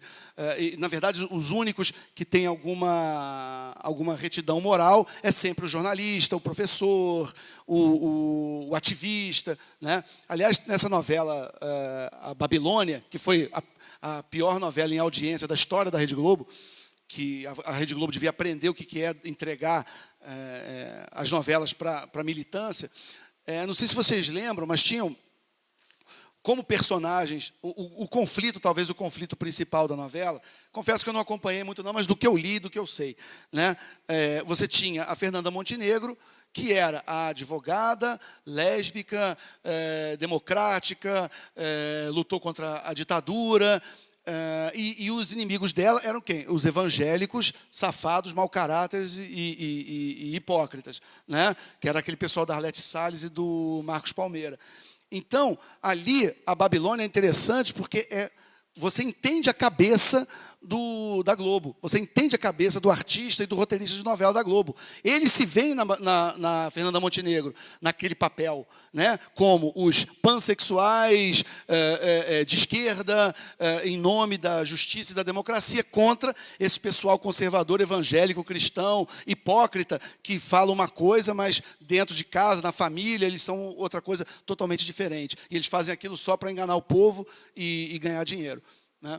Então, o processo de entrega, de hegemonia cultural da esquerda é uma coisa que vem, na verdade, é um processo que tem mais de 100 anos, né? É um processo que vem de escola de Frankfurt, do aparelhamento da cultura nas universidades americanas, que isso vai se refletir também nas universidades brasileiras, o pós-modernismo, isso aí daria uma outra palestra inteira. Mas o Foro de São Paulo ele é um organismo que veio juntar algumas forças na América Latina que estavam dispersas, mas essas forças já existiam e já atuavam nos seus países. E a nossa televisão ela já era bem esquerdista em 1990, ela é esquerdista desde os anos 60, né? Há muito tempo. A pergunta que eu faço tem a ver com a questão final que você coloca, quer dizer, o para frente. Como é que vai acontecer no Brasil nos próximos anos? E eu tenho uma visão particularmente um pouco otimista em relação à imprensa. Eu vejo hoje o Reinaldo Azevedo, com um programa na Jovem Pan, entrando na Rede TV, participando com o maior blog do Brasil. Tem a Joyce Hasselman, que, embora tenha saído da Veja, foi para um canal próprio que está bombando. Marco Antônio Villa, Augusto Nunes, uma série de outras pessoas que há 5 anos atrás, antes da Dilma se eleger no primeiro mandato, não estavam no radar da maioria dos brasileiros. Como é que você enxerga esse momento da imprensa que hoje está atuando e a gente vê como o PT... Eu estava falando lá fora, um petista hoje está numa situação difícil. Cada dia que ele vai dormir, ele vê... O dia seguinte vai ser mais difícil, com o Instituto Borborema e iniciativas como essa que a gente está vendo. Olha, o que eu posso te falar é o seguinte, eu particularmente acho muito pouco, entendeu? Eu não entendo por que o Bruno Garchagen não tem um programa na Globo News, não entendo, né? Eu não me contento com... Por exemplo, o Reinaldo é um caso à parte, porque o Reinaldo é um gênio, um grande jornalista, um cara, posso não concordar com tudo que ele fala, mas é um cara muito inteligente, muito preparado e tem uma grande contribuição, no geral, à nossa causa, vamos chamar assim. Mas o Reinaldo ele tem uma história dentro do jornalismo. Ele é uma aves rara, né? Ele é uma pessoa que fez uma história muito consistente dentro do jornalismo, dentro da Folha, Revista Bravo, Primeira Leitura. E aí ele emerge como um conservador, mas um conservador do time, da turma, né? Ele é amigo do pessoal da Folha. Então, ele tem um trânsito no jornalismo de quem tem uma história longa no jornalismo.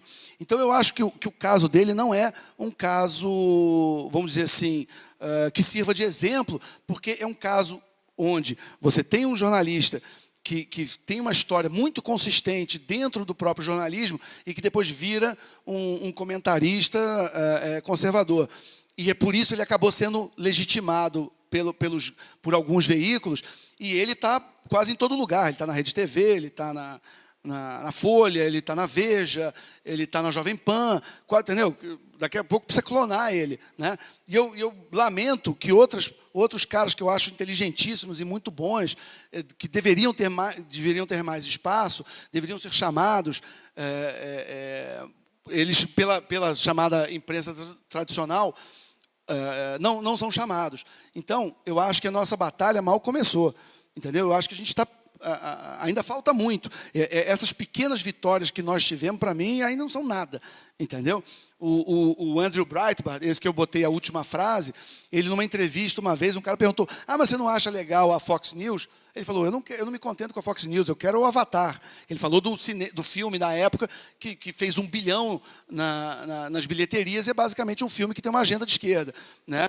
Então, o que ele quis dizer ali foi, eu acho que nós temos grandes possibilidades. Por quê? Porque nós estamos vivendo uma era da informação, e a era da informação nos ajuda, né? Se você for ver como é que funcionam os regimes de esquerda, eles censuram a imprensa, censuram as redes sociais. Por quê? Porque eles odeiam livre circulação de informação, né? Então, nós temos que usar alguma liberdade que a gente tem, porque ela funciona a nosso favor. Nós estamos a favor, como eu já disse, da verdade, dos fatos, do bom senso, né, das pessoas. Então, quanto mais liberdade, mais troca de informação, mais espaço a gente tem.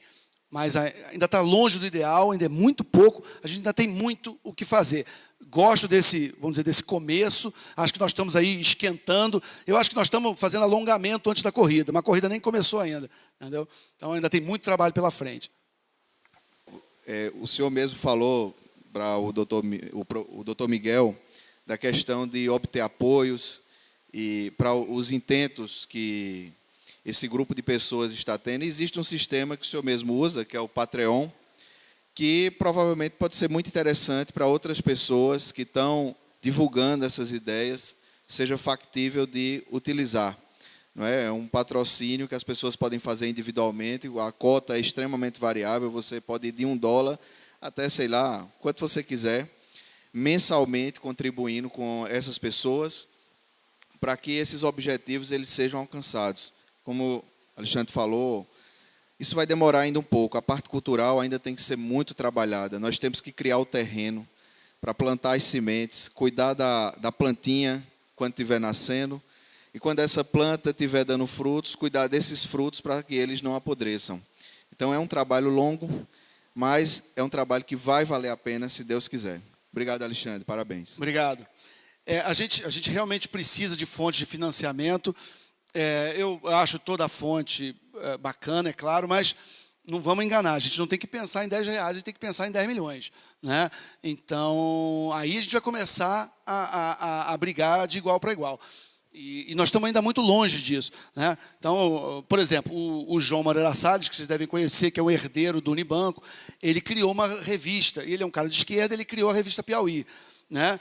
Que eu saiba, as informações que eu tenho, é uma revista muito deficitária, que perde muito dinheiro.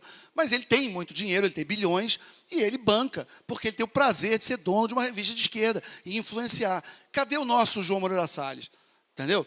Cadê os nossos bilionários? Quer dizer, cadê os nossos milionários que estão bancando longa-metragens, que estão bancando livros, que estão bancando uma Fox News brasileira? Não precisa nem disso, quer dizer, um portal. Você vê que eles têm El País, Huffington Post, que são negócios que eu já andei vendo, custam 2, 3 milhões de reais por ano para manter.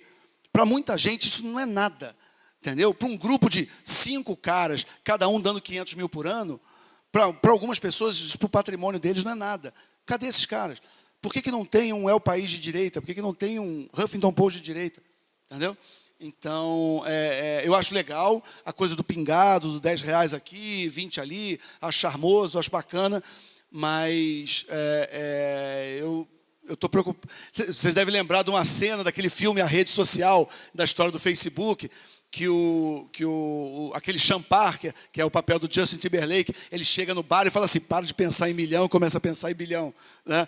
É mais ou menos isso que é a minha cabeça. Você citou a questão da regulamentação da mídia. E no ano passado eu ministrei 2 palestras na Universidade de Pernambuco sobre esse assunto, em que eu apresentei os meus pontos, o professor de História lá apresentou os deles, pontos absurdos. Minha pergunta é o seguinte, como você avalia a situação que estaríamos hoje se o PT tivesse obtido êxito em regulamentar a mídia? Não teria impeachment. A gente não estava nem discutindo impeachment. Entendeu? Você vê a dificuldade da Venezuela de sair do buraco que ela está. A Argentina saiu do buraco que ela saiu, ou começa a ter chance de sair do buraco, porque um bilionário, um dos homens mais ricos da Argentina, que é o Maurício Macri, resolveu ir para a política. Cadê o nosso Maurício Macri? Eu não conheço. Entendeu? O sujeito é dono da maior cervejaria, que é o Grupo Polar, né? Um dos homens mais ricos da Argentina, e ele encheu o saco e fez todo o caminho. Ele foi presidente do Boca Juniors, que é um dos clubes de futebol mais populares do país, então se tornou uma pessoa popular e querida por uma parte grande da população. Depois ele foi prefeito de Buenos Aires, e de prefeito de Buenos Aires ele foi eleito presidente da República. Então, ele teve paciência, ele se dedicou, e ele construiu um caminho consistente para a política. Agora, cadê os nossos milionários e bilionários? Então, assim, eu sempre repito que eu falo, antes de ter uma nova classe política, a gente precisa de uma nova elite. Entendeu? A nossa elite hoje, que se você for... Eu tenho alguns amigos com muito dinheiro, e você sai para conversar, tomar uma coisa, fumar um charuto, entendeu? O sujeito começa a reclamar do PT, e eu confesso a vocês que eu estou ficando muito mal-humorado nessas conversas. E eu falo coisas meio impopulares na mesa. Mas eu falo, você não gosta do PT? Cadê o dinheiro? Bota grana. Você tem que entender o impacto cultural da iniciativa que você vai fazer. Entendeu? Se você está pensando, se você está achando que um jornal, o modelo de negócio do jornal é o modelo de uma franquia do Spoleto, cara, nem continua conversando. Entendeu? Porque não é essa a conversa. E o outro lado sabe disso. O outro lado despeja um caminhão de dinheiro em blogs, em ONGs, em jornais, sabendo que vai ter um ganho cultural em médio e longo prazo. E eles têm paciência, e eles sabem do impacto que essas coisas têm. Mas são impactos profundos. E a influência é muito grande. A gente não. Eu só converso basicamente com o imediatista. Entendeu? Mas se eu botar 10 mil aqui, 100 mil aqui, como é que daqui a 2 dias, daqui a 2 meses... Espera aí, você vai morrer daqui a 2 meses? Está com câncer terminal, não me contou? Entendeu? Quer dizer, mudanças culturais, aí volta aquele seu ponto, né? Mudança cultural, ela é feita por quem tem paciência, pelas pessoas que têm alguma noção de missão, porque entendem que tem algo em jogo maior do que simplesmente sua realidade ali do dia a dia. Até porque, se vocês pensarem, quem é menos impactado pela ação, normalmente, tá? Com as exceções de praxe, mas normalmente quem é menos impactado pelo Estado, competente ou incompetente, é a classe mais rica. Né? Normalmente, quem sofre diretamente por um Estado quebrado, incompetente, é o mais pobre, que a escola é uma porcaria, que o transporte é ruim, que os hospitais não atendem, não tem remédio. Entendeu? O sujeito que diz que é contra o PT, mas ele é rico, o impacto do PT na vida dele, pelo menos até hoje, não é tão grande. Ele pode ter que, em vez de ter 20 fábricas, ter 17. Em vez de ter 2 aviões, tem 1.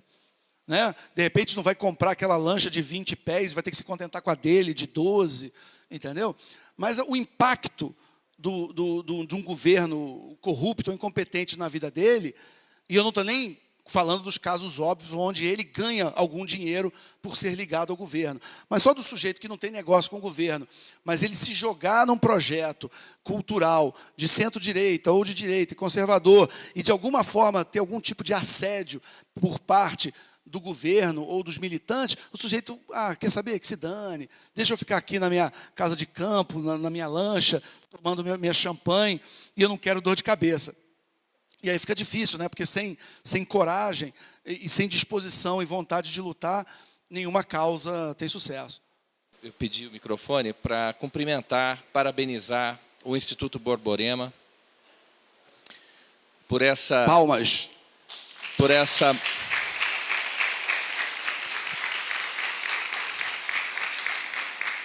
por essa iniciativa fantástica. Vocês estão de parabéns, Matheus, Danilo, não é isso?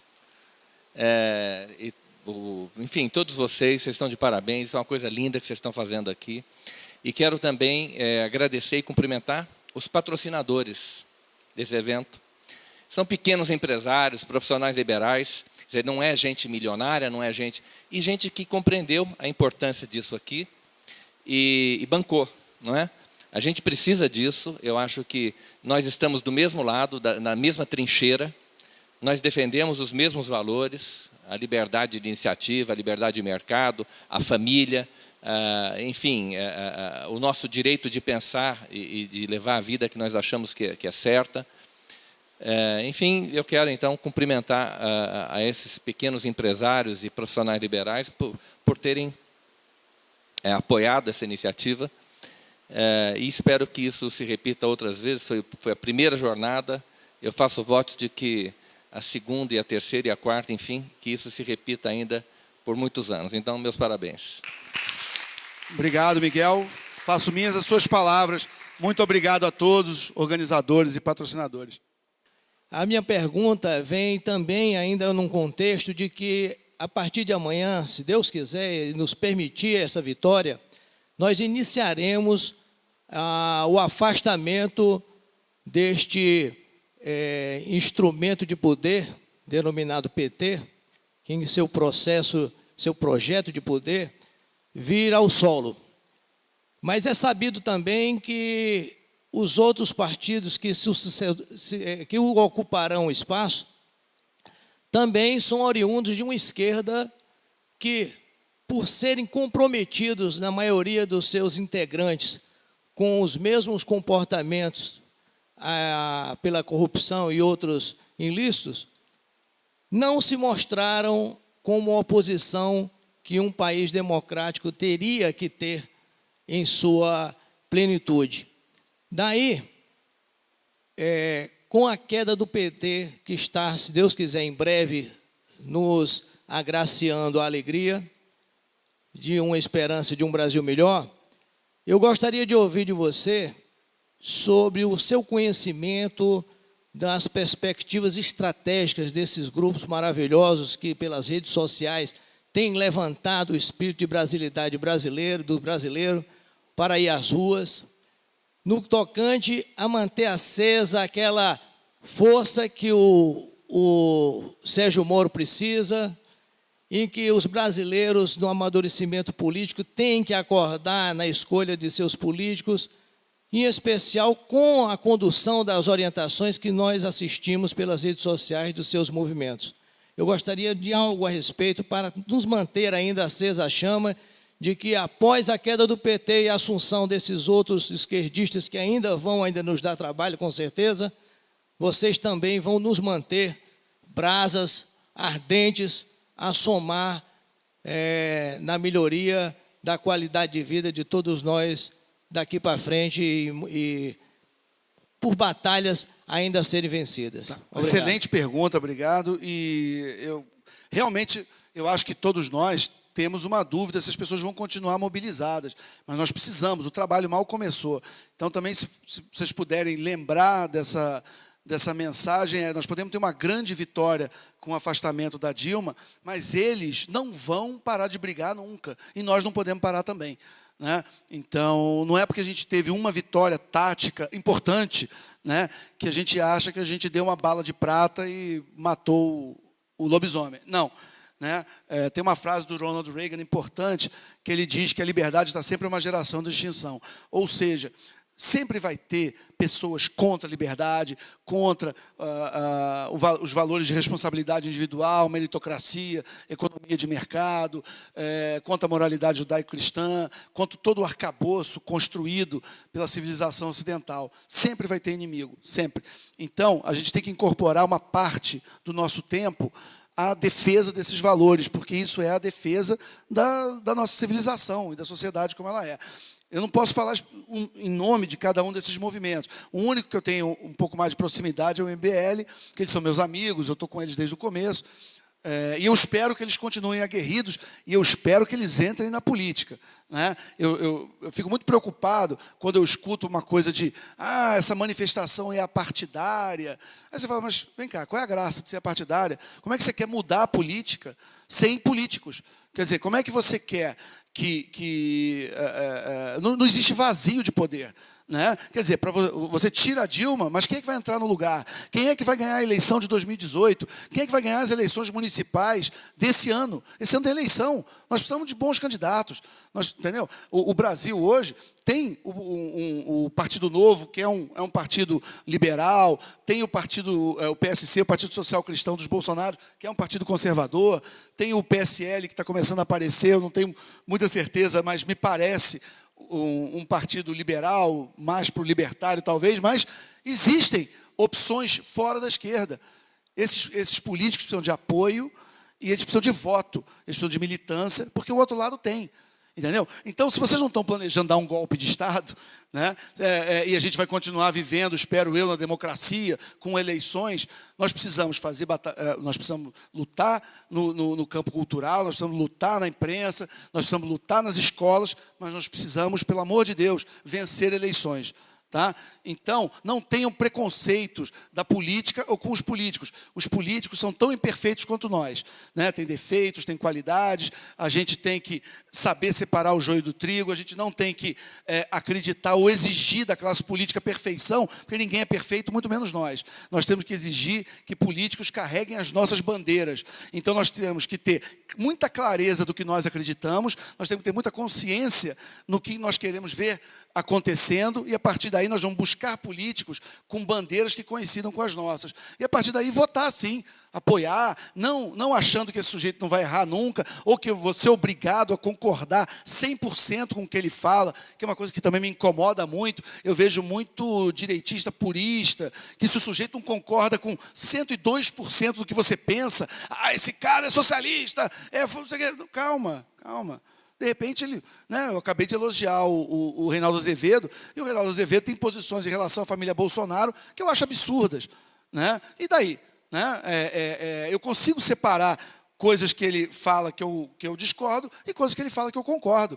E eu acho que, no geral, ele está avançando a nossa agenda. E o saldo dele é positivo. A gente ganha mais com o espaço que ele tem na imprensa do que se, em vez do Reinaldo, naquele espaço ali na Jovem Pan, tivesse o Kennedy Alencar, tivesse o Arnaldo Jabor, enfim, o Luciano Veríssimo, enfim. Então, a gente tem que saber também, né, ter gerência sobre as nossas próprias expectativas. É igual o torcedor, você torce para o seu time de futebol, você sabe que o seu time não é o Barcelona, não tem o Messi, mas você continua torcendo, você apoia, você vai no estádio, você canta, você comemora o gol, lamenta o gol que você levou, mas você não muda de time se o teu time não é perfeito. Se tem um zagueiro aqui que é ruim, tudo bem, mas que pena, né? Mas pelo menos ele está ali vestindo a tua camisa, quebrando a perna do atacante do adversário. Pelo menos ele joga do teu lado. Né?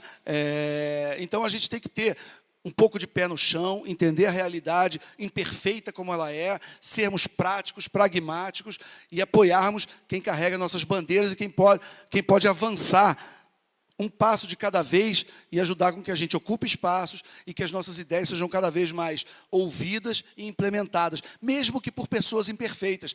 Não se enganem, se não fosse o Eduardo Cunha, não estava tendo o impeachment. Alguém aqui, por acaso, acha que o Eduardo Cunha é santo? Alguém se ilude? Alguém é bobo? Alguém acha que o Roberto Jefferson é santo? Se não fosse ele, não tinha o mensalão. Alguém acha que o Pedro Collor era santo? Se não fosse ele denunciar o irmão, o Collor não tinha caído. Então, assim, às vezes, você tem pessoas que você não concorda ou não gosta, mas elas ajudam a avançar o país ou a política para um caminho correto, um caminho do bem. Então, a gente tem que ser prático, pragmático, saber olhar a realidade com os pés no chão, com inteligência, com maturidade e tomar opções, tendo sempre em vista aonde a gente quer chegar, os nossos grandes objetivos.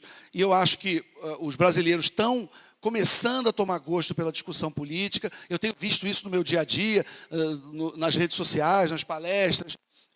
Eu estou ficando bem impressionado com as pessoas que, não, claro, não são todas, né, mas você tem uma quantidade cada vez maior de pessoas preocupadas e entendendo o impacto direto da política na vida delas e como a política pode ajudar ou prejudicar diretamente a sua vida e a vida da sua família, né? E a partir daí, não precisa se dedicar a vida inteira, não precisa mergulhar, não precisa tornar a política uma obsessão da sua vida. É claro que todo mundo quer viver, quer se divertir, tomar cerveja, ir ao cinema, namorar, óbvio, claro, ninguém está falando nada diferente disso. Mas pega um pedacinho ali do seu dia, entendeu? E se você olha um absurdo, tem não sei se vocês conhecem aquele autor, que é o Nassim Taleb, que é o cara do Antifrágil, e ele tem uma frase que eu gosto muito, que ele fala o seguinte: se você testemunha uma fraude e você não denuncia, você é uma fraude. Entendeu? Então, assim, se você está olhando alguma coisa e você vê que aquilo está errado, faz alguma coisa. Nem que seja uma denúncia, tira uma foto, manda para alguém, tenta começar dentro da sua área de influência. Então, se você é psicanalista, pô, vê ali no teu conselho, onde você participa das reuniões, se aquilo lá está aparelhado ideologicamente. Se você é advogado, como é que está o capítulo da OAB na tua cidade? Né? Se você é jornalista, como é que é o dia a dia da batalha da edição das notícias no jornal? Cada um dentro da sua área de atuação. Eu sou publicitário, essa é a minha profissão, a única que eu exerci a minha vida inteira. Todo político que eu converso, eu tento dar um pouco do que eu aprendi em quase 30 anos de profissão. Tento ajudar com que esses políticos se comuniquem melhor com o público, entendam, saibam ler pesquisa, saibam ler o eleitorado, saibam articular melhor as suas bandeiras. Quer dizer, cada um na sua área de competência e de conhecimento profissional. Se você é médico, sabe, é óbvio que existe hoje no Brasil um desrespeito e um assédio à classe médica absurda, né? Quando os médicos cubanos vieram para o Brasil, a maneira como a imprensa e a Dilma, presidente do país de vocês, pelo menos até amanhã, ela falou que os médicos cubanos são mais humanos. Ela ofendeu todos os médicos do Brasil. Quer dizer que o médico brasileiro é desumano? O que ela quis dizer, que são mercenários, desumanos. Óbvio.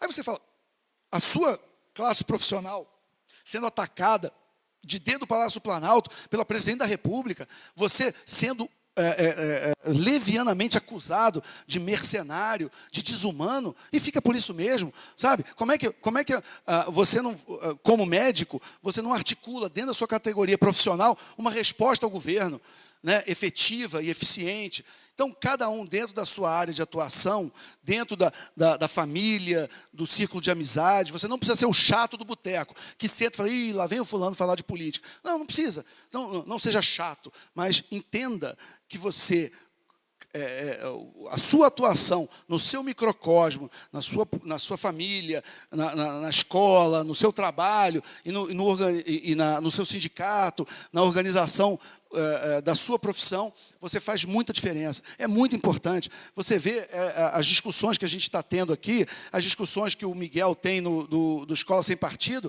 O Miguel é advogado e ele fica tomando porrada o dia inteiro de professor. Eu falo, cadê os professores ao lado do Miguel? Oi? Também dá bastante. Miguel é um herói, cara. Isso aí, porra.